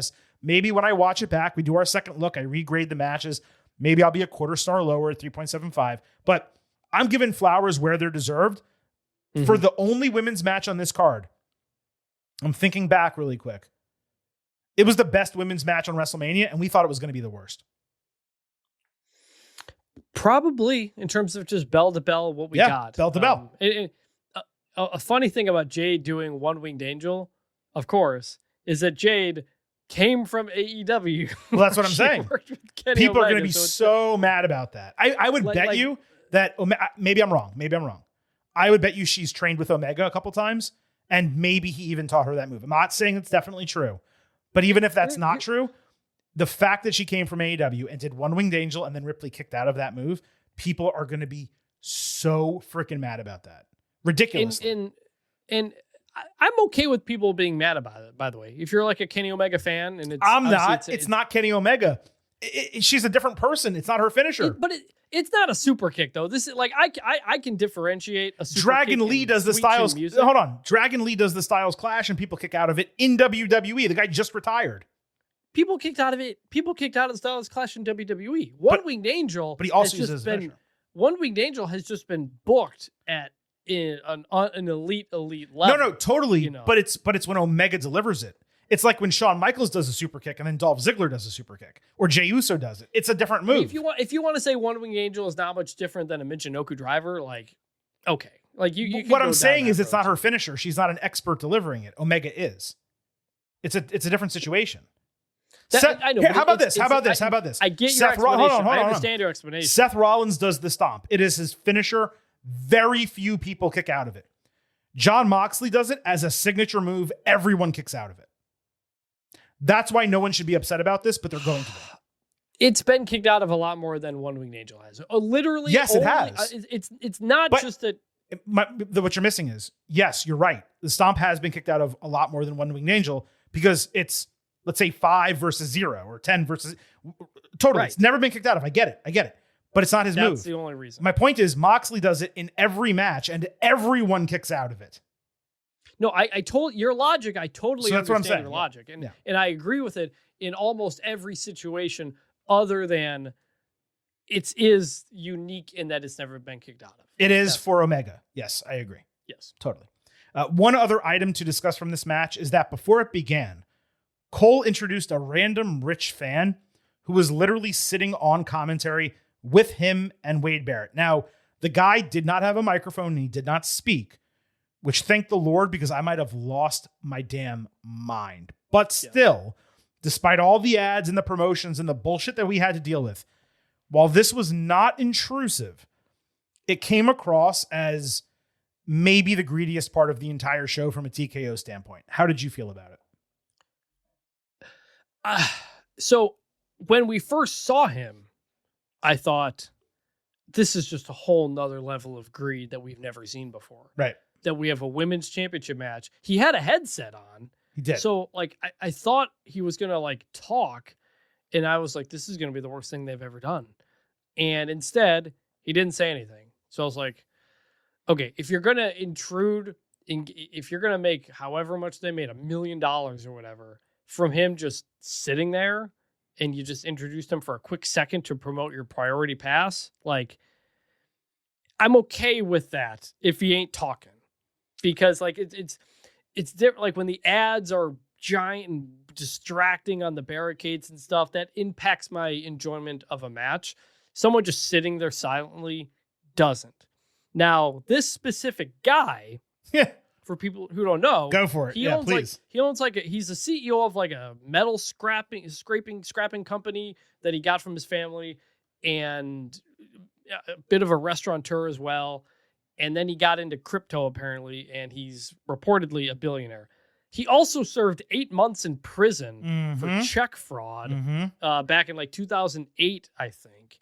And this guy's actually tied into college sports. He's a big Syracuse booster and created a big kind of war between Syracuse boosters. They got very mad at him. He would try to bring celebrities to Syracuse games, and he was trying to do NIL stuff. It was a total mess. So he's kind of a weirdo. He was also one of those, like, during the pandemic, remember the NFT craze and like the Bored Ape deal? He's one of those people too. So it's like a pretty trash person. And we're not trying to disparage anybody, but like, I mean, let's be honest. But this also isn't like, oh, just some fan who like won a contest. Well, that's the thing. If it was charity, if it was someone from Connor's Cure who got to sit there, that's awesome. You know what I mean? Like, that would be incredible. I'd love that. He's a reported billionaire. And they were just like, he won the priority pass to sit here. Okay, that's not exactly what happened. I think we know what happened based on his background. But also, yes, to give us his name and everything as if everybody wasn't going to Google him and figure out what this was. And you know what his name was, bro? Baffling. His name's Adam. And I'm like, really, bro? Like, So, this like, is what you're doing?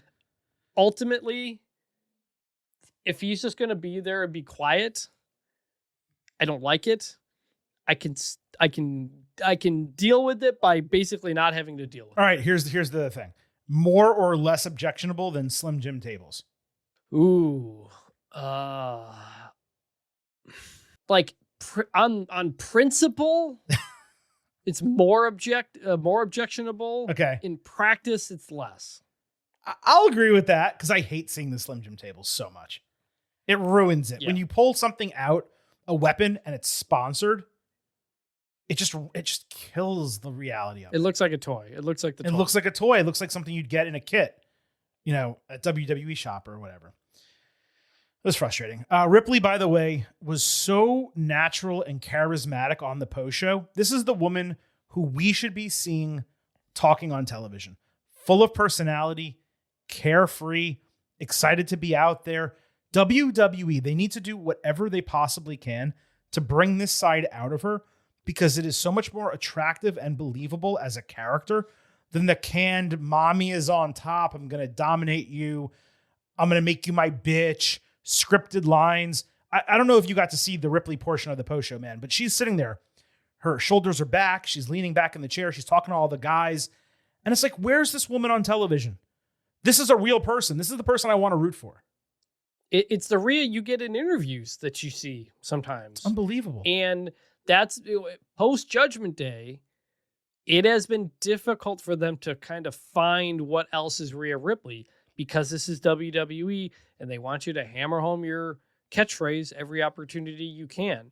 But Rhea is a really sweet and interesting person, and they need to find a way to tap into that. And on that note, too, I mean, we have Liv Morgan and Rhea Ripley as our champions. We right do. now. People who have been atop the division for a number of years.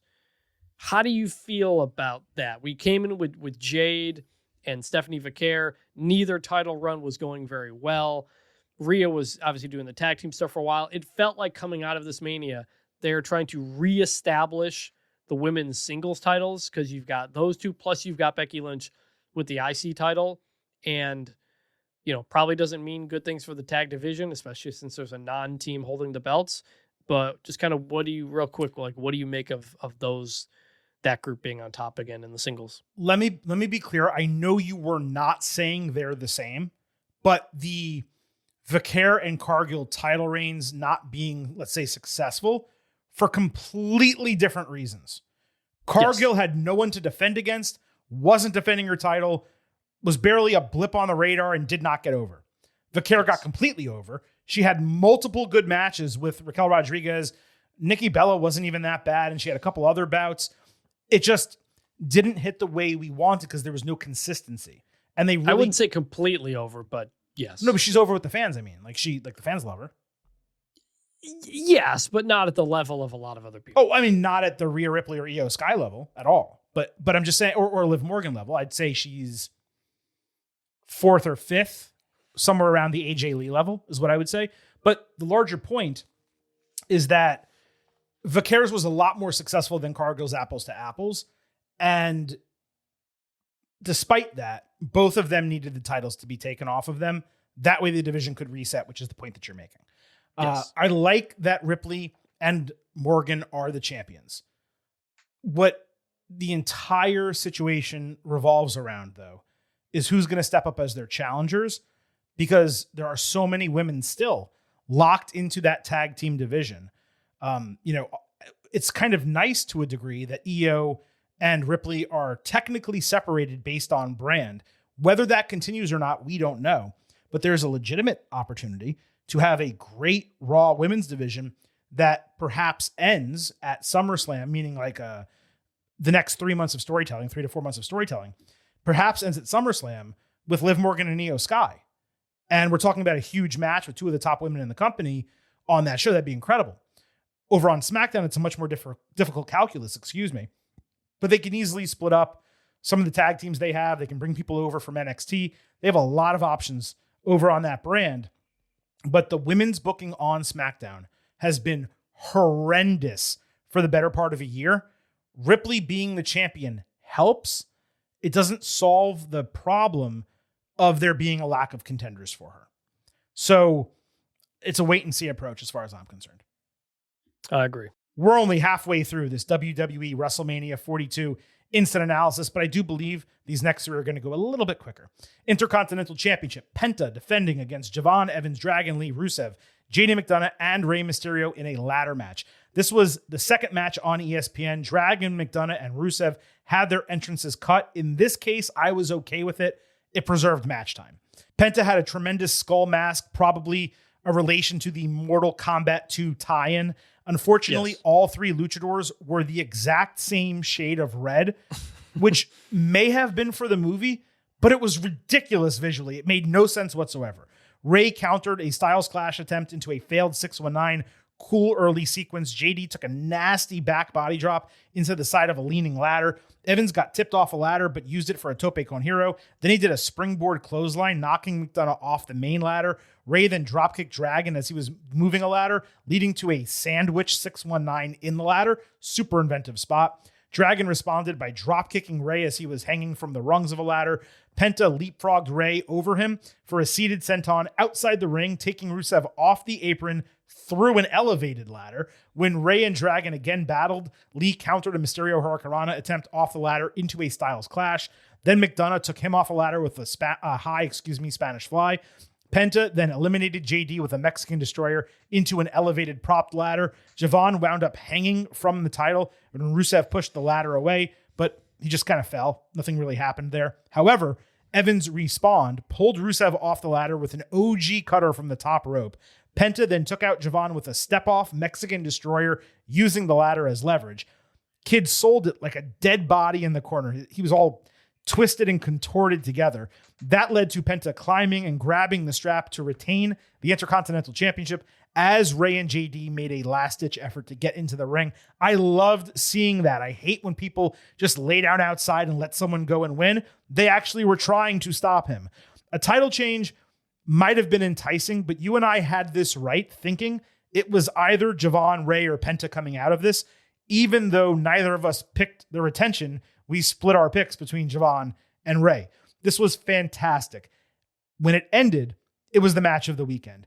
As was tradition all weekend, I wanted more. At 15 minutes, it was the shortest WWE main roster ladder match since 2019, and that one involved Shane McMahon. However, it was awesome. It did not feel like it was shortchanged. Being on ESPN, selling WrestleMania, if this was a couple minutes shorter than it should have been, it's not the end of the world compared to what happened on Saturday. Everyone looked great, and as suspected, Rusev was just there to kind of play his role as a base. He sold for the high flyers. McDonough probably saw his stock rise the most from where it had been entering the match. He was the clear MVP, especially for his selling. I wish he got a little bit more offense. Javon obviously was the standout from an excitement standpoint, but everyone worked incredibly well. This met the expectations of the booking. It had a higher ceiling. It could have gotten there with more time. Still, I was at 4.5 stars and an A. This was fantastic. Really good, really fun. Exactly what you would have expected out of this. This should have been the first match on night one, or maybe the second one. I complained on the night one. No, it should have opened analysis. night one. You're right. Yes. Yeah, I complained that the six-man tag with ISO Speed wasn't quite fun enough, and then the unsanctioned match wasn't quite violent enough. You didn't know what you were selling to fans to tune in. But on night two, you got the exact two kinds of matches you want to sell people to sign up. Mm-hmm. That's the kind of wrestling that people like. The big guys doing big guy stuff and people doing crazy ladder stuff. That's what people associate with pro wrestling. And I even more stand by that statement after the match that we got here. Everybody did a really, really good job. Rusev deserves a lot of credit, more credit than he's going to get for a few things. That wasn't just the base, but some of the moves that he took and his, like, adjustment to take the OG cutter. Oh my God. Was really, really good. So and good. like that's why he's a pro. Because like Javon can't jump all the way into the ladder or he's going to crash into the ladder while trying to OG cutter him. It doesn't actually make sense. Yeah. At the same time, Rusev just jumping off the ladder for no reason to take the OG cutter is a really difficult spot to put him in. But he executed it the right way, and the camera did a good enough job to make that look the way they wanted. I don't know if you noticed, what he was doing was he was trying to like stop him. So he was like, he leaned forward off the ladder, is like, don't touch me. He was doing whatever he could to prevent the attack. And because he then exposed himself, Evans was able to grab him for the cutter. That was probably the spot of the match, even if it was not the most spectacular. The execution of it, that's what they incredible. were going for, as they should. And everybody executed it well. So I don't have much more to say other than really, really good job by everybody.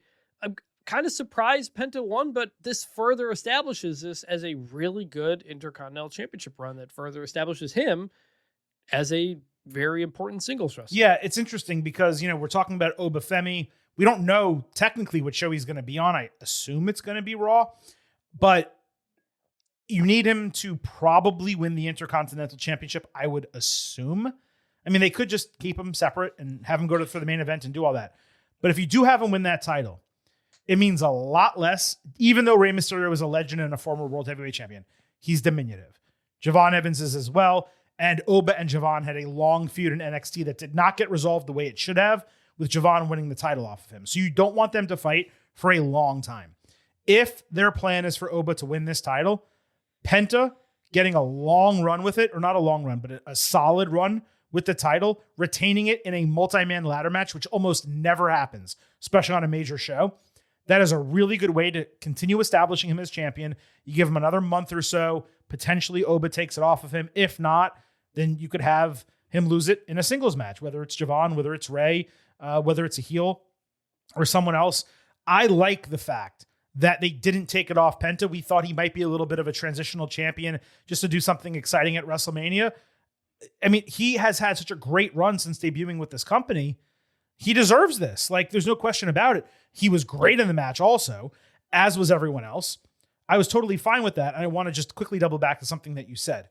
This should have opened Saturday, the night one card on ESPN2. You put this in that spot. You do the 6-man as the bridge into the premium part of the card, let's call it, right? Because you get the iShow speed spot. It's viral. People are, oh my God, where did that happen? WrestleMania? Maybe they purchased, they probably don't. But those are the two matches you do on that card. You take the unsanctioned match, you put it on the main part of WrestleMania 42 Night 2, and you allow it to actually be unsanctioned. And maybe what you do is you take Trick Williams and Sami Zayn, and you put that on the first hour. Both shows would have been way better with that one adjustment. Yep.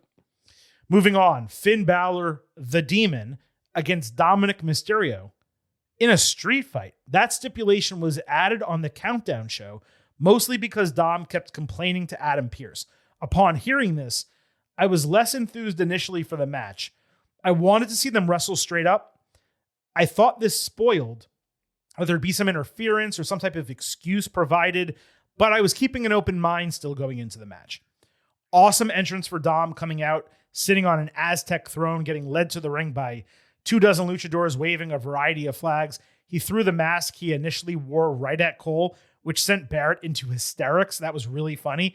Not caught on camera, but hopefully we do get a different angle. Balor looked absolutely incredible as the Demon. The entrance was perfection. There was a literal beating heart that he touched to stop. His original Demon theme, the entirety of it, no audio cuts, the body paint, billowing smoke, a storm of confetti, all the mannerisms, the feralness of the Demon character, everything. Perfection achieved. This was everything I've wanted from Balor and the Demon. I just wish it was at night and that WWE didn't spoil it, because I'm telling you, people would have lost their minds thinking this was going to be Balor, Mysterio, a street fight, and then all of a sudden the Demon comes out with no warning whatsoever. Still, despite that, Yes! I love that! I popped so huge for this entrance. I loved the CM Punk entrance. The Demon for me was number one across both nights of WrestleMania. What about you? It wasn't my number one, but it was really good. It's so interesting because Finn Balor, like whenever you see him interviews, he's such like kind of a meek, shy type of person. I'm not saying that's how he really is, but he comes across like that a lot. He's chill. He's chill. That's what it is. It's not meek. He's chill. He's a calm guy. Yeah. Yeah. But then when he's in the Demon, he's just a totally different person. Totally. And like you could probably do like psychology papers on it or something. Like the way people say they feel different when they're wearing sunglasses or something. But not only the paint looked incredible as expected, but the black mouth, the black tongue as well. Like they really went all out on it. And entrance was great. Loved it. Would have been better in the dark, but great to see. Balor and Mysterio exchanged kendo stick swings before Finn gave Dom a front slam into a pile, or not a pile, a pair of chairs. Demon kicked out at one after a frog splash, delivering sling blade and 2 shotgun drop kicks, but Dom avoided coup de grace, shoved a chair in his face. Balor landed another sling blade, but got thrown into a leaning table, taking a chair shot to the back and a 619 with a chair wrapped around his head, plus a frog splash for a false finish. Mysterio wore him out with a chair, but Balor respawned when another table was set up. He came back with 6 steel chair shots, put the chair around Dom's head for a shotgun dropkick into the corner. The chair exploded over the ring post. Balor followed with coup de grace through a table, dragging Dom into the middle of the ring for the 1-2-3 to win in 10 plus minutes. This became a completely different match than expected given the street fight stipulation, but thank the Lord that did not lead to interference. In retrospect, it seems like the weapons were added to sell the ferocity of the Demon, to help reestablish it as a dominant force that can overcome not only finishers, but weapons and immense adversity. That element was killed in the consecutive losses to Reigns and Edge, both of which should have been wins for Finn. I cannot tell you how much runway Balor and the Demon now have in 2026. But the fact that WWE is trying to make it something again after all hope was lost, it means something to me as an NXT Black and Gold fan. No, I am not going to get my hopes up. But yes, you are. But I am not. But you used the word hope in the tweet you sent out. But I am going to enjoy the hell out of what I got here. And I'm going to believe going forward, there's at least some positivity coming in the future. The match did leave something to be desired, as rather than a showcase of their wrestling ability, it was more focused on the weapons. That was a little disappointing, but they laid in those chair shots. It was really strong work bell to bell. They got a decent amount of time. Again, another 2 or 3 minutes would have been great. It's a theme for both shows. There were some inventive sequences that made this better than a basic street fight that you see on TV. Balor needed this so bad. It was the first win for the Demon in nearly 7 years. 4 stars, A-. Really good. Yeah, about a little over 10 minutes, I think is what they got. Would have been nice to have that around like 14, 13. I think the theme of night 2 was like, man, it would have been nice to have like 2 to 4 minutes for a lot of these matches. Yeah. While on night 1, it was like, would have been nice to have 5 minutes. 5 to 7 more minutes. And then night 2 was 2 to 3 more minutes. Yeah, I agree. But, not only did the weapons kind of change the match, but they also, it kind of, the whole Demon of it all, in talking about that became the story all of a sudden going into the match rather than the Dominic Finn story, which those guys had a lot of history together with Judgment Day. And they kind of moved away from that to start talking about the Demon and Dominic being worried and that becoming the story of the match. And then we throw the chairs in. So we didn't quite get back to that story. It's kind of a lot like Randy Cody in that sense, and that there was a good story between these two that we just kind of moved into something else. So that was a little bit disappointing, but good match, good finish, the coup de grace through the table, the right winner. I have zero expectation for Finn Balor moving forward, but this was good. United States Championship, Sami Zayn defending against Trick Williams on SmackDown.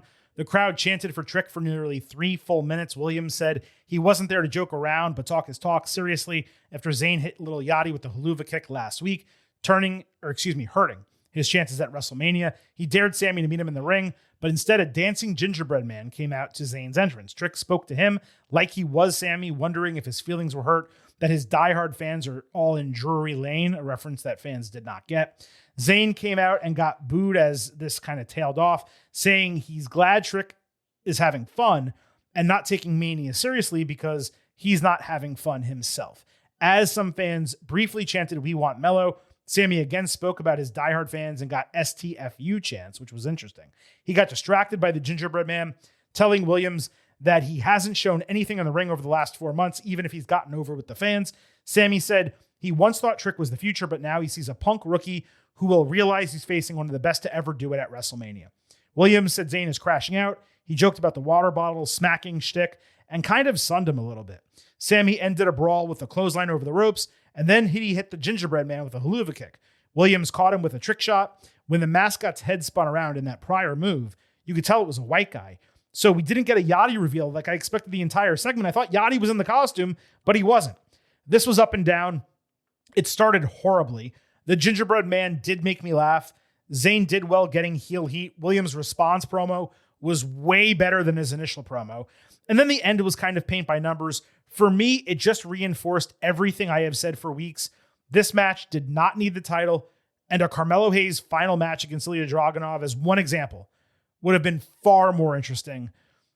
They really did not nail this feud, and that is how I felt coming out of SmackDown. Well, the problem was they were both heels. Like, it's just the dynamic was so weird. Sammy was not acting like a babyface. You had an extra smarky crowd chanting STFU at him. People are cheering for Trick Williams because he's energetic and charismatic, but he's the bad guy doing bad guy things. Mm-hmm. I thought the whole time either Lil Yachty or Mello was going to be in the gingerbread outfit, and it just turned out to be nobody. So that's got to be the first time in decades wrestling history that a masked person came out in a costume to the ring and there was not a reveal. There was not a point to it. Like, it was totally set up to do that, and then it just didn't. I was like, okay. But yeah, like, I came out of this being like, I don't know who's going to win this. I don't know who I want to win it because I don't know where this is going. And that's why when you took Mello out of it, it just became a weird dynamic. Yeah.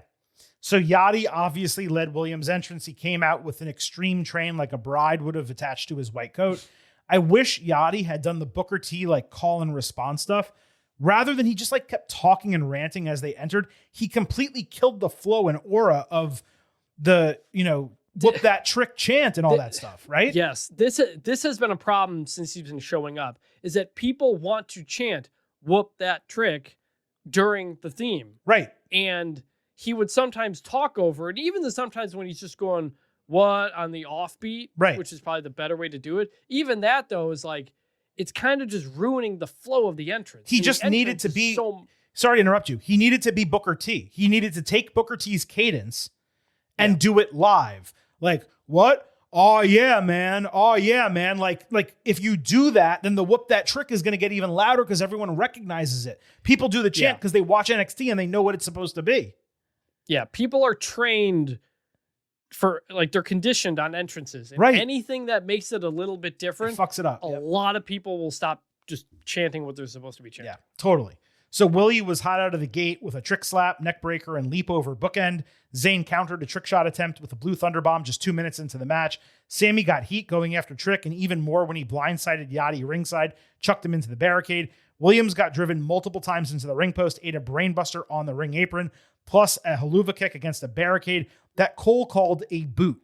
Because he called it a boot, the 9.5 count that followed was not dramatic at all. Like, seriously, dude, how do you miss the guy's finisher against the barricade?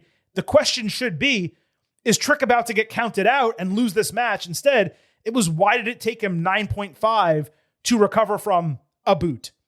Yachty respawned and snapped Sammy's neck over the top rope when he was setting up for a second haluva kick. Trick landed Trouble in Paradise for a false finish, only to get caught with an exploder suplex in the corner. Williams then countered haluva kick with a trick shot to win the United States Championship in 7 minutes. Fans came alive for the finish, but they were relatively dead for the match.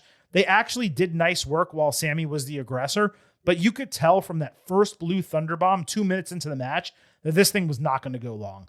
Williams winning the title at WrestleMania, it's undoubtedly a big deal as a result, but this match did absolutely nothing for him as a believable wrestler and a champion.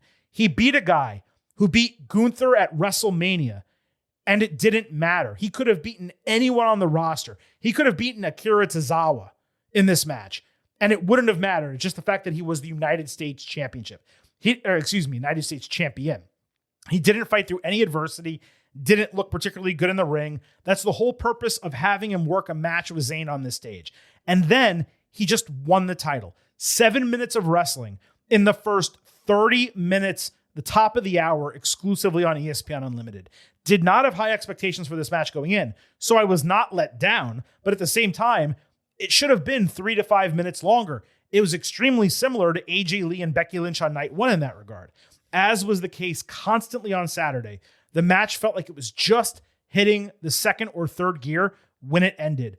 It did seem to solidify the double turn, so at least we got that.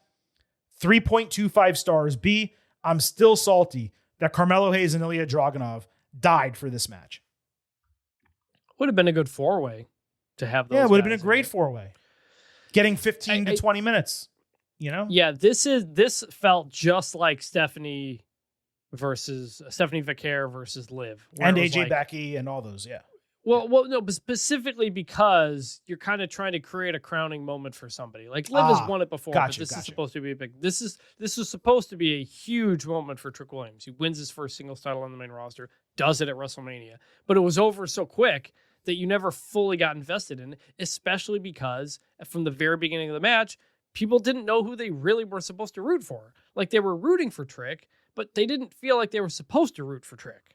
And so like that's where the wrestling fans, you gotta have a good guy or a bad guy, or you gotta do or if there's a real story like Punk Roman that can get around it. But these guys don't have a real story between each other. So like, good for Trick. I would have wished he would have gotten more time because I think it would have helped further get him over, which you're trying to do. And you know Sami Zayn can do a tremendous match, but they never had the time to get into it.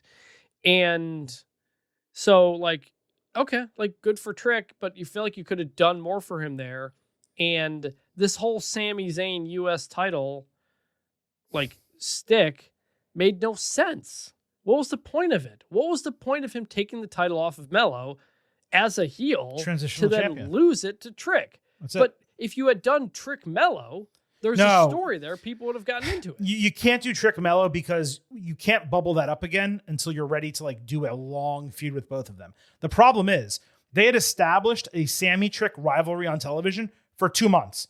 It did not revolve around the title. They had a personal beef. Well, they had a personal beef, just like Balor and Dominic. That was good. And it was good. And it was good. Because Trick was being a bully to Sami Zayn, and people were getting behind Sammy. And then Sammy did a heel thing to win the title, and everybody's like, wait, what? Right. And that's when it all lost its momentum. Like, the huge mistake was putting the title on the line in this match. All they had to do was run that match, and Sammy loses, and then he turns heel. Because he can't imagine that he lost to this neophyte who can't match him in the ring, and yet he's still lost. And what is he making of his career if he can't even beat a rookie at WrestleMania after beating Gunther 2 years ago? Like, that's the story. And they just, I mean, this is like, I hate to say it, because Paul Levesque is a much better creative lead and booker than Vince McMahon. This was Vince McMahon booking. Switching the title for no reason, just to enhance the match on the show that did not need enhancement. You had Balor and Mysterio on the same show, a non-title match that was perfectly hot. And this could have been exactly the same. If you couldn't get Mello on the show, okay, but you give him a major US championship match on the go home. Instead, the title was thrown in here. Now the dude's selling an injury. I assume he's going to be back this Friday or maybe the next Friday. And then what? Now Trick is champion. Are you going to run the Mello feud? If you do, you're just going to have Hayes lose. And then he's lost to Trick on NXT in the main roster. And then what? They got to move Mello over to Raw. I said it as soon as he lost the title. You got to get him away from Trick and Sammy and everything that's happening on SmackDown. Extremely frustrating. I really dislike the way this was booked. And you know what's crazy? The way I see supposedly smart fans talking about WWE's booking of Sammy the last few months. I may not like what they have done, but everything that they have booked for him is purposeful to drag him all the way down to the depths of this character so they can build him back up for a WrestleMania in 2027. The comments I see about him and how WWE has turned the crowd against him and stuff, it's like these people don't realize that is the entire point of the booking. Usually people at least understand the purpose of booking, even if they don't like it. But with Zayn, it's like they're actually getting worked. They think WWE is ruining him because the crowd is booing him right now. That is precisely what they want to happen. And we got, after this, camera shots of Sami Zayn down by the announcer's table, sitting head down, like he blew it. Now, I don't think you needed to have him. I don't think you needed to have him win the U.S. title to tell the story they were telling. That's why it's kind of a weird speed bump. But maybe that will eventually be part of it. They're clearly telling that Sami Zayn story. The problem was it didn't time up well with the rise of Trick Williams. Exactly. Also, Trick and Yachty had a great post-show segment that is definitely worth watching. Seriously, I don't think we've ever told people you should watch the post-show. You should watch the Night 2 post-show after WrestleMania. It was entertaining, and pretty much everyone featured got over. It was cool to see him as his normal self. He had some funny lines. It was good shit. Lash Legend came out, his fiance. Yeah, they hugged and danced a little bit. It was really just sweet. It was just the whole show was great, but that segment especially was awesome. You know what really was a great segment with Trick Williams? His appearance on Bunch Formation podcast last week. I heard it was lackluster. I heard the interviewer just did not do a good job. I mean, that's what I heard. But no, you guys should listen to that. We retweeted it on the Getting Over account. So if you, for some reason, don't want to dig through Chris's stuff, although he probably promoted it plenty on Sunday night because Trick won the title. But you can check the Getting Over account at Getting Overcast. You can find our retweet and definitely listen to that Trick interview. We probably should have just simulcasted the interview on our show here. Now that I think about it. I suggested that. I texted you. I don't think you did. Didn't really respond. You suggested that and I didn't respond to you? Something like that. It was before. It was before or after the interview. But yeah, maybe I you know what? Mentioned it. Maybe I thought it was like some of those Big 12 championship interviews where it was 5 minutes. Oh, maybe I didn't realize it was a full interview. Explain it well enough. Whatever, but okay, maybe that's my fault then. We should have had Trick Williams on the podcast. All right. Either way, listen to it on Bunch Formation, please. John Cena announced more than 55,000 fans for Night 2 of WrestleMania 42, more than 106,000 for the combined show, which was down only 15% year over year from the announced number, which was 126, 128, I forget. Nowhere near as bad as advertised, with the concern trolling from fans and WWE stupidly incorporating it in part of the storyline with Cody Rhodes and Randy Orton. This is what we had been saying on the show, and I said it in our news update for months now. And I told you this on Friday, if you listen to our WrestleMania wrap-up show. WWE believed it was going to cross 100,000 combined for the show. When I said that, they were at 82,000. So, Chris, much ado about nothing as far as I'm concerned. 106 is an incredibly impressive number for, frankly, a week road to WrestleMania. And now they have to focus, to your point, you said this earlier, on SummerSlam, trying to hit a number for a 2-night show in a real different metropolitan area is probably the best way I can put it. Well, I think the result based on those numbers is that Pat McAfee moved a lot of tickets at the end, huh? I think discounts moved a lot of tickets. Yeah, look, here's the other thing, though. This is capitalism. Mm-hmm. If the ticket prices are too high and there's not enough people will buy them, they will drop. The ticket prices will drop. And they did at the end. So, that's how it works. You can complain about ticket prices. And if enough people are complaining and not buying, the prices will come down. Mm-hmm. I think it's crazy how much they charged for this show, Insane. Especially the product they put out for night 1. I'd be pissed. Me too. Again, what you got to give people what they're paying for, and they're not paying for half an hour of advertisements in a 4-hour show. But half an hour, 50%, at least, yeah. I mean, literal commercial breaks. But sure. Yeah, okay, fine. So, yeah, it was not good, and hopefully they will adjust. And if tickets are not moving for SummerSlam, the prices are going to come down. Because there is a demand. That's the key. There's a lot of people who want to watch WWE live. There's a lot of people who love what they're doing, notwithstanding the mucking up of especially night 1, but the main event of night 1. But if they can't get in the building, then that's on WWE. It's not on the fans. Simple as that. Yes. Anyway, after Cena said the number, Miz and Kit Wilson interrupted, wanting a WrestleMania moment. Cena reluctantly decided to give them one, moving into the corner, as Danhausen made an entrance in a toy car with 8 quote-unquote midgets. Cole made a point to say the little people wanted him to call them midgets, running behind Danhausen. So Danhausen feigned having an issue with Cena, only to go over and shake his hand. Miz mentioned Wizard of Oz because of the little people. Wilson called them toxic. He shoved one of them to the ground. So another just punched him in the nuts and dogpiled him. Danhausen then punched Miz in the nuts and did a "You Are Cursed" 5-knuckle shuffle, with Cena raising his arm as the little people carried Miz off backstage. Danhausen then did "You Can't See Me" to Cena. There was a smoke bomb that went off, but he just stood there in the ring, and Cena's like, "I can see you, bro." So he ran under the ring, and people laughed and then cheered. Cena sold it by literally laughing on the mic. Then he turned the focus to the main event. You know my take on this. Danhausen and Wilson are over. I'm glad they got a spot, and the fans were able to laugh at them and enjoy themselves. Cena being involved was a nice touch. Nothing against anyone involved here. However, this got more time than many matches at WrestleMania. And when it ended, there were 90 minutes left on the scheduled card on Saturday and Sunday. The main card from ESPN's press release was scheduled from 6 p.m. to 10 p.m. Eastern. When WrestleMania itself ended on Sunday night, it was 9:32 p.m. Eastern. That means there were 28 minutes left on the 4 hours that were scheduled for that night. You cannot tell me that it makes a shred of sense to not have Io Sky and Asuka on this card when they had enough time for a 15-minute match with entrances and ads on either side.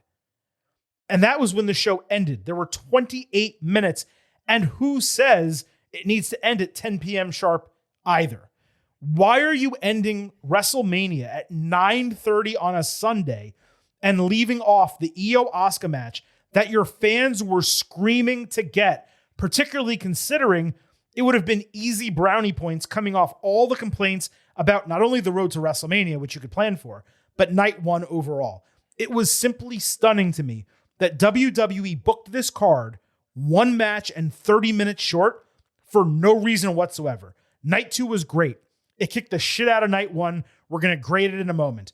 But 1 fewer match was not the reason, especially not leaving that match out of the show. And especially when, if they had added Io and Asuka and given them time to wrestle, it would have potentially made this an all-time WrestleMania night, because that's how good they are. So dumb. I know I spoke more about Io and Asuka than this segment, so my bad, but it's all I could think about as the show ended because of how much time was left overall and because of how much time this got. Yeah, I didn't understand when I kept thinking something big was going to happen after Roman won because it was only 8:30 my time. And I was like, and then that was it. I was like, wait a minute. Why did we not either book Io Asuka or give everybody else 3 more minutes? Right. Like, what? Right. Why? Like you had 28 extra minutes on the show. You had 6 matches on the card. Why did each match not get 4 more minutes? Right. And they were never behind. They were never like, No. we're running late. But everything was short. Like you've heard, there's been stories in the past when WrestleMania used to go forever that they'd cut stuff. Always stuff the women's long. match or the tag team match. The Rock segment went long or whatever. Like, yeah, there was none of that here. Everything was running on time and running short. So I don't understand it. As for the Cena Danhausen stuff of it all, like it was fine. Honestly, I think the 2 worst Danhausen things are his 2 pay-per-view things, his Elimination Chamber thing, and then this, and like this was kind of whatever. But Danhausen is a thing that works. There's like a comedic timing to it, where it's almost like a stand-up comedian, where like it works better in intimate settings. Yes, backstage. 100%. Comedians don't work football stadiums. Like that doesn't work with the dynamic of the communication. And Danhausen, you have to listen to the words he says because he makes little Right. ticks that are really funny, and that doesn't work in an echoing football stadium. Not to mention, like the little people carrying off Miz was very funny. That was very funny. That was really funny. Yeah. But I don't think they got maybe the reaction that they were hoping for just because it doesn't totally fit. But still, having Danhausen and John Cena in a ring at WrestleMania is not something I could have ever possibly imagined at the beginning of this year or any time in the previous 35 years of my life. Yeah. So cool moment for him. Kit Wilson, I continue to think putting him with Miz was bad for his career. And I know he was here on Mania and so whatever, but that dude was getting over, and now he's just typical Miz lackey, and every single Miz lackey ends up worse than when they started. I mean, you're right, but I don't know how much runway toxic reading poems and all that did. Like, it helped get Oba over. Miz is getting him in featured spots. No, but it's he had his own TikTok entrance meme. Like the Kit Wilson with the song and everything. Yeah, but he already had it though. Doing that. Memes don't last for a long time, bro. Not these days. Like we're still doing We're doing an Oba Femi strut contest at WWE. Oba Femi is a future WrestleMania main eventer. Kit Wilson is not. They leaned into it, and with Kit, they did. It was like really big for like a couple of weeks. It was a flash in the pan. Then they just like threw him with Miz because Miz needed somebody, and Miz is a bigger star, and suddenly like nobody cares about Kit Wilson anymore. I think that's not on Kit Wilson. I don't think it's fair to say that no one cares about him, but has he been marginalized compared to the reactions he was getting previously? Yes. I think that's completely fair to say. Yes. And regarding Danhausen, your point is correct. His backstage segments are almost always better than in ring. I'm forgetting specifically what it was, but a couple weeks ago, he did something in the ring. It was not his match, but he like showed up. Oh, it was when he cursed the referee with the in the R-Truth Damian Priest match, and he couldn't count the three with his arm. Like, that was awesome. But that's not him in the ring doing a verbal segment. And that's what we got at WrestleMania, and it just pales compared to when you get that backstage. So I was hoping we'd get Cena and Danhausen backstage. There were 0 backstage segments across both nights of WrestleMania. 0. Well, that's the other thing. I didn't want to go on this whole thing, but like the structure and pacing of both nights of this show, it was so cookie cutter. Oh, terribly. God, I know. Because it was just match and then 7-minute break of commercials, and we go on to something else. What happened to going backstage? Talking to legends who are in the building for WrestleMania? What happened to watching the main eventer lace up his boots, midway through the show, exactly, getting ready for the next match? Get interviewed. I don't have time for you right now. Whatever the case. You're progressing things. You're building things throughout the night. We have this big match coming later. Here, we're giving you teases. Roman's in the building now. Heyman just came out of the locker room with Brock after the fact. Doesn't want to say anything. Like, that's what these shows used to be. That's what the in-between stuff was. Now we're just sending it to a billion Hulk Hogan documentary commercials if you're watching on Netflix with NordVPN or these ESPN commercials. And it's just like, man, like, this doesn't feel like a living, breathing show. Yeah. And again, it feels like it's just cut up into things to sell a bunch of ads. And just like night one, the only video package we got was for the main event. Now, it was great and it was extensive and it's the main event and that's awesome. But a lot of these matches, if you have a casual audience that you are trying to get to watch this show, if you are bringing people in from ESPN2 on Saturday and ESPN on Sunday, and you're getting them to pay for ESPN Unlimited or just use their authenticated access to turn it on, maybe they're casual fans they used to watch, and they're getting thrown into a Demon Balor Dominic Mysterio match, they don't know that they've been partners in the same faction for 3 years, and like, this is the culmination of a big blow up between them, and that Balor hasn't done this demon character in a long time. And you could show clips of him doing it in NXT and why it was so impressive, because he was multiple time NXT champion as the demon. Like, there was no context for this entire show for the casual audience, which is what WWE is trying to appeal to, because it sure as shit for the majority of WrestleMania was not trying to appeal to their hardcore audience. So we said this on Saturday night. We don't need to relitigate it. I really hope everyone listened to the Night One Instant Analysis. If you're listening to this first, make sure you go and listen to that. We had an extensive conversation about this in the latter portion of the show. But as much as Sunday was an improvement on Saturday, massively so. I mean, we're going to get to our grades momentarily. I'm going to be really high for Sunday night, especially compared to Saturday. as much as it was an improvement, some of those tenets that were problematic on night one, they were exactly the same on night two. It felt like there was a little bit less promotion possibly, but the long breaks, no video packages, matches that were shorter than they should have been, even though there was really only one match, Trick and Sammy, that was objectionably short. The rest were all acceptable, but could have been longer and would have been better if they were longer. It was the same issue from night one to night two. And, I don't have the Paul Levesque and Nick Khan quotes. I will have those for Tuesday's show when we do the WWE WrestleMania 42 second look. But this did not live up to what they had said, in that by the time WrestleMania 42 ends, the hardcore fans are going to be thrilled and the casuals are going to be bought in. And if we do both of those, then we're successful. To their statements, they were not successful. That does not mean WrestleMania was bad in totality. That does not mean night two did not deliver. But to what they set the expectation as, this show did not deliver. Vintage, give your take to what I just said, but we need to move into the grade segment afterward. Yes, the theme of the night one instant analysis was, who is this for? Right. And in night two, they remembered a bit more who this was for. They gave us more of what they remembered people actually like. Mm-hmm. But still, WrestleMania is supposed to feel like the culmination. It's supposed to feel like the biggest matches. Mm-hmm. How many matches on this card felt like biggest matches of the year? 1, 2. Maybe there's a third in there. On Sunday, problem. 2 did. And that's the problem. If you give all these people the cheapest version of wrestling you can, that's not going to keep the casuals there. No. And this is 2 years in a row at WrestleMania that we've done this. And guess what? The numbers are going down from where they were at WrestleMania 40, when they were letting Triple H cook, when they were doing real stories, intricate things, giving us a lot of wrestling. That's when things went up. They are now going back down as they are saying they are trying to appeal to casuals. And in fact, they are appealing to nobody. That is the key.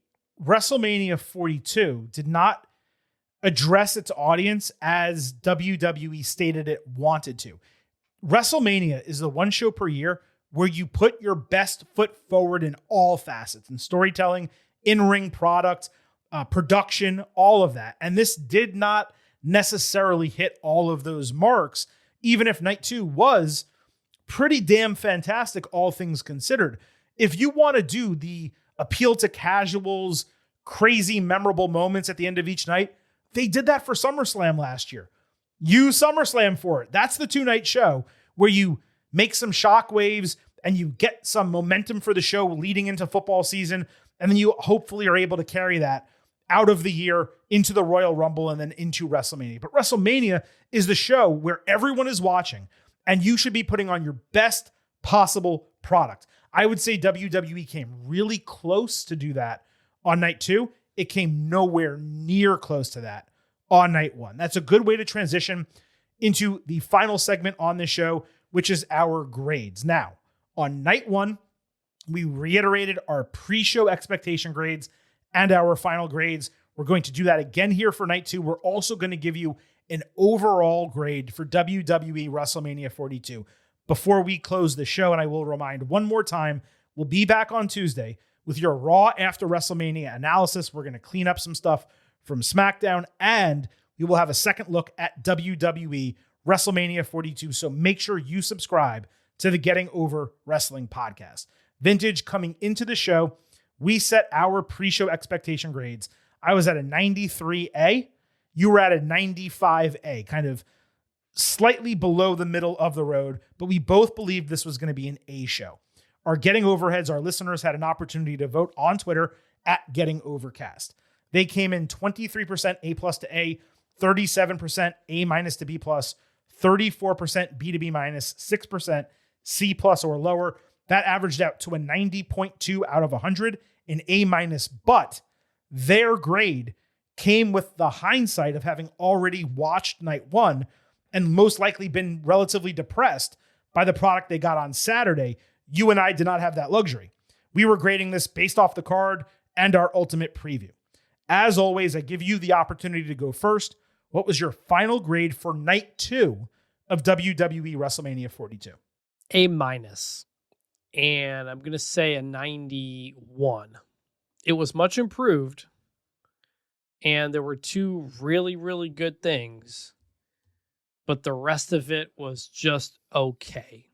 It felt more like WrestleMania should be, but it felt like an average to above average version of what WrestleMania should be. But the main event was so good. Oba was so good. Bumps it up to a middle of the road A-, below my pre-show expectation of an A. Extremely interesting grade right there. It is maddening to me how schizophrenic WWE can be. They followed something from Saturday that is one big pile of shit. With one of what I think you gave it a B, by the way. I gave it an 83, bro.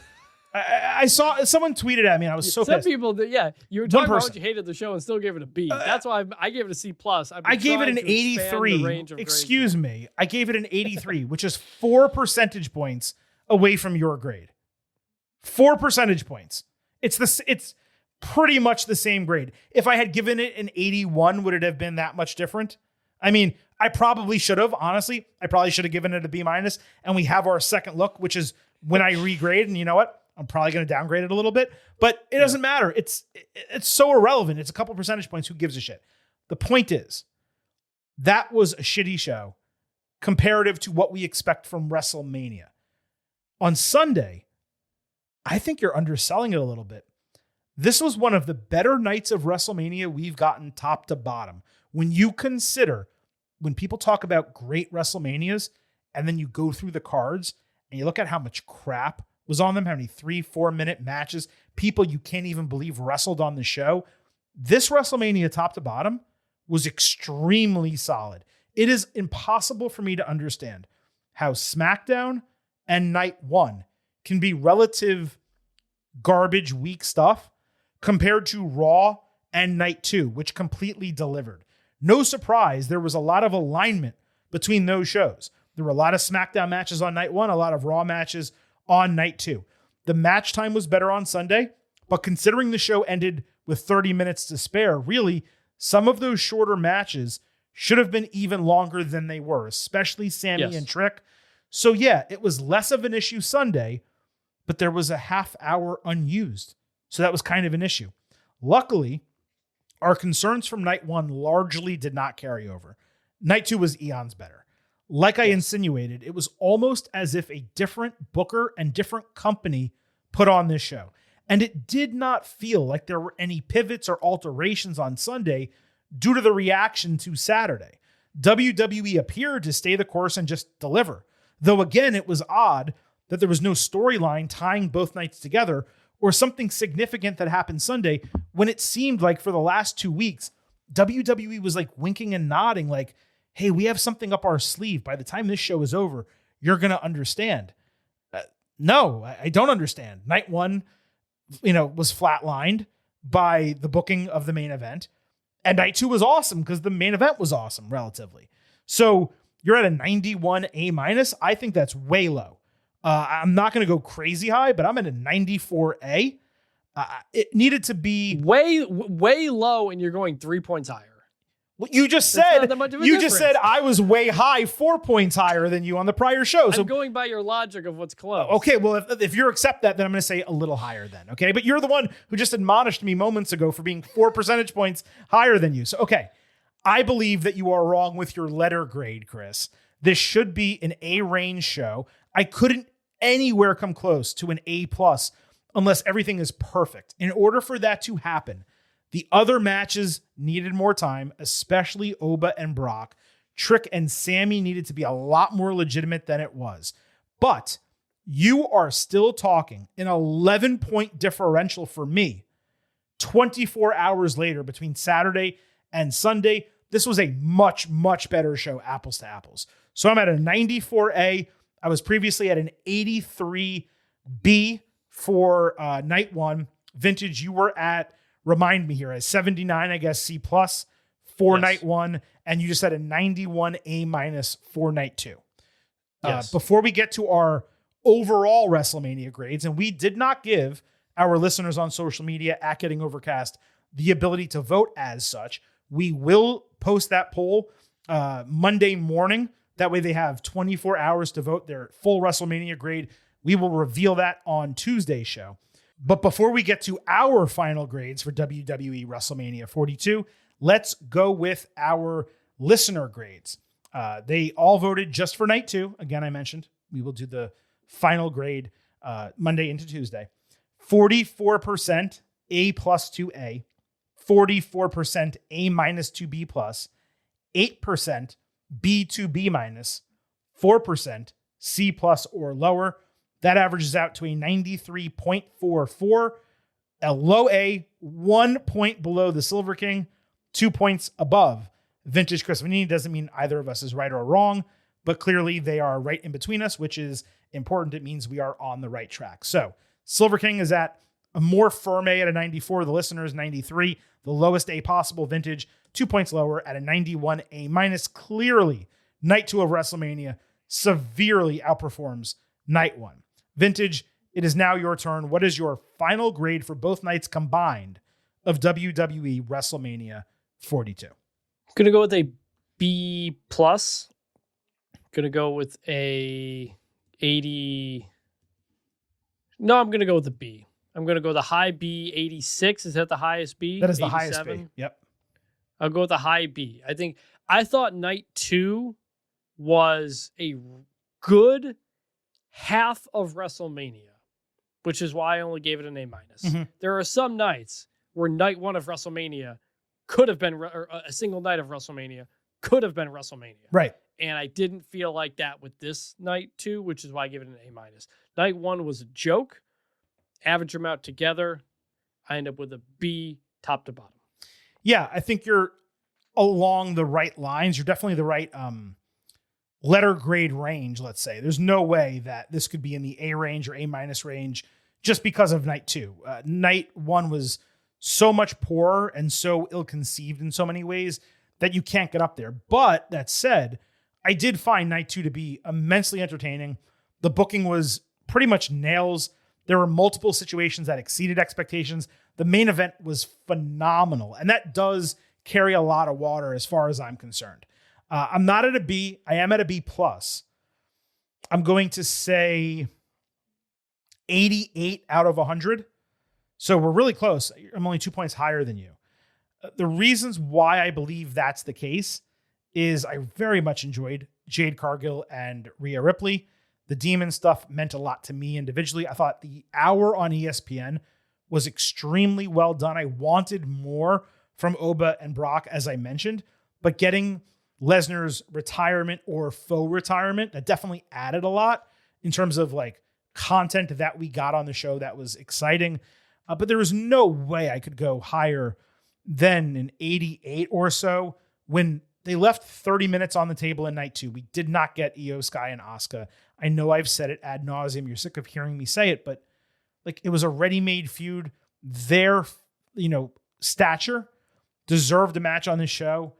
They had the time and they still didn't get it. It's mind-numbing to me. I have a feeling when I go back and watch night 1 before our second look on Tuesday, I'm still going to hate most of the show. I believe I'm going to like the main event more than I did on initial watch. There's just something about, we talked about it on Saturday. The wrestling was extremely solid.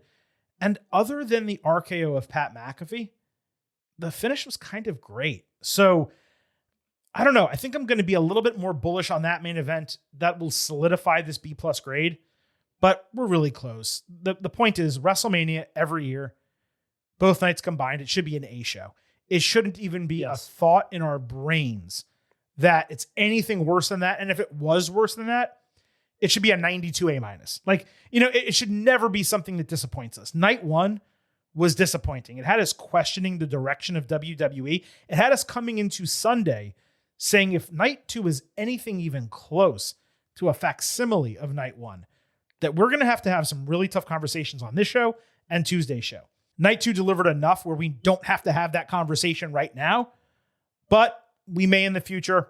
Let's see how the Raw after WrestleMania develops. Don't forget, 1 year ago, it was one of the best Raw after WrestleManias ever. That is the standard that WWE now needs to meet. There's going to be no competition on Monday night other than NBA playoffs. Of course, the NBA scheduled the New York Knicks first round, their first 2 games, Saturday directly against the start of night 1, and then Monday directly against the start of the Raw after WrestleMania. 6 p.m. on Saturday, 8 p.m. on Monday. They absolutely hate the Silver King not allowing me to watch the Knicks games as live and with as much attention as I would like. That aside, at least your team won your first playoff. Well, yeah, because we're a good team. That aside, I'm still looking forward to the show. I believe our Tuesday Raw after WrestleMania episode is going to be pretty damn good, just based on what happens in WWE. Some of the stuff that you and I are probably going to rip a little bit from SmackDown that we haven't covered yet. I'm glad everyone had the patience for us to do a 2-hour show on Saturday night, heard us vent and get a lot off our chests. Hopefully, this night 2 show was the opposite. You heard a lot of positivity and us believing that WWE may not be entirely headed in the wrong direction. How much of that is TKO involvement, jumping in Triple H's booking plans? How much of that is injuries and circumstantial changes they had to make? How much of that is the promotions from the business side and Nick Khan affecting what Levesque has time to do on the card? I don't have the answers these things right now, but hopefully we do Tuesday and going forward. Vintage, this was a great show. I'm glad we had the opportunity to enjoy WrestleMania together. Any final words before we get out of here? Night 2 helped me realize that they have not forgotten how to do a good wrestling show. Now, please, just let them do a good wrestling show more often. I said this on Saturday. WWE had not put on a good night of a premium live event involving men, so excluding Evolution, since Crown Jewel in October 2025. That was in Australia. This night on Sunday was the first good night of a premium live event, good to great night, that they had done since October. Huge step in the right direction. They have Backlash in 3 weeks, Clash in Italy in about 5 weeks. Both of those need to deliver. I am not planning to go to Backlash, even though it's in Tampa, about 2.5 hours away from me. Maybe they can change my mind if they announce Io and Asuka and something major involving these world championships. Maybe they can get me at that show, but as of right now, Silver King is standing 10 toes down in South Florida. I'm also kind of tired coming back from the Masters, 9 days over there. So yeah, we will see what happens. But that does wrap up this edition of the Getting Over Wrestling podcast. As mentioned, we have your WWE WrestleMania 42 Night 1 instant analysis in the feed. If you somehow missed it, make sure you listen to that show. We'll be back on Tuesday with your Raw after WrestleMania analysis. We'll wrap up SmackDown and we'll give you a second look at WWE WrestleMania 42. This week, we will also get back to covering NXT and AEW. And like I said, it is a short turn. Backlash and Clash in Italy are both coming up in May. Let's get out of this program, though. First, because I did not mention it earlier, please remember here at Getting Over, I happen to love the number 5. and I hope you do as well. For $5 a month, $50 for the entire year, you can become an official Getting Overhead. Just visit buymeacoffee.com/gettingover. Sign up. You'll get bonus audio, the fastest 5 minutes in professional wrestling, instant reactions like this to every major show, and exclusive news analysis posts every week. It's $5 a month, $50 for the year. You support the continuation of this show. We are free. We have one sponsor, and that's it. buymeacoffee.com/gettingover. Don't forget to follow us on social media at Getting Overcast on Twitter and Blue Sky. You get episode drops, news, analysis, highlights. You can send in questions and comments for the show. Do that right now. We will read them Tuesday on our WrestleMania second look episode. You can also, when you follow us over there, vote in the pre and post show polls around premium live events, just like many of you did for WrestleMania on YouTube. When you subscribe, you can listen to the show and you can watch full-length video interviews no matter where you want to find us on social media. Do so at Getting Overcast. And lastly, please remember, It's all about Defy. so head over to Apple Podcasts and Spotify. Leave a 5-star rating on Apple. Take a little extra time. Leave a 5-star written review. If you do, we will read it live right here on the show. This is our biggest time of the year. We would love it if you took a couple minutes and left us one of those reviews. I said minutes, a couple seconds. and left us one of those reviews. All right, that is it. This 15% beer is hitting the Silver King. It's 1 a.m. Eastern. We are both exhausted. We have just delivered to you 2, 4, 5, 6, 7, 9 hours of performance-enhancing audio during WrestleMania week. Another reason to leave us that 5-star review. But on behalf of Vintage Chris Vanini, this is the Silver King, Adam Silverstein, signing off and leaving you with just 3 final words. Bye for now.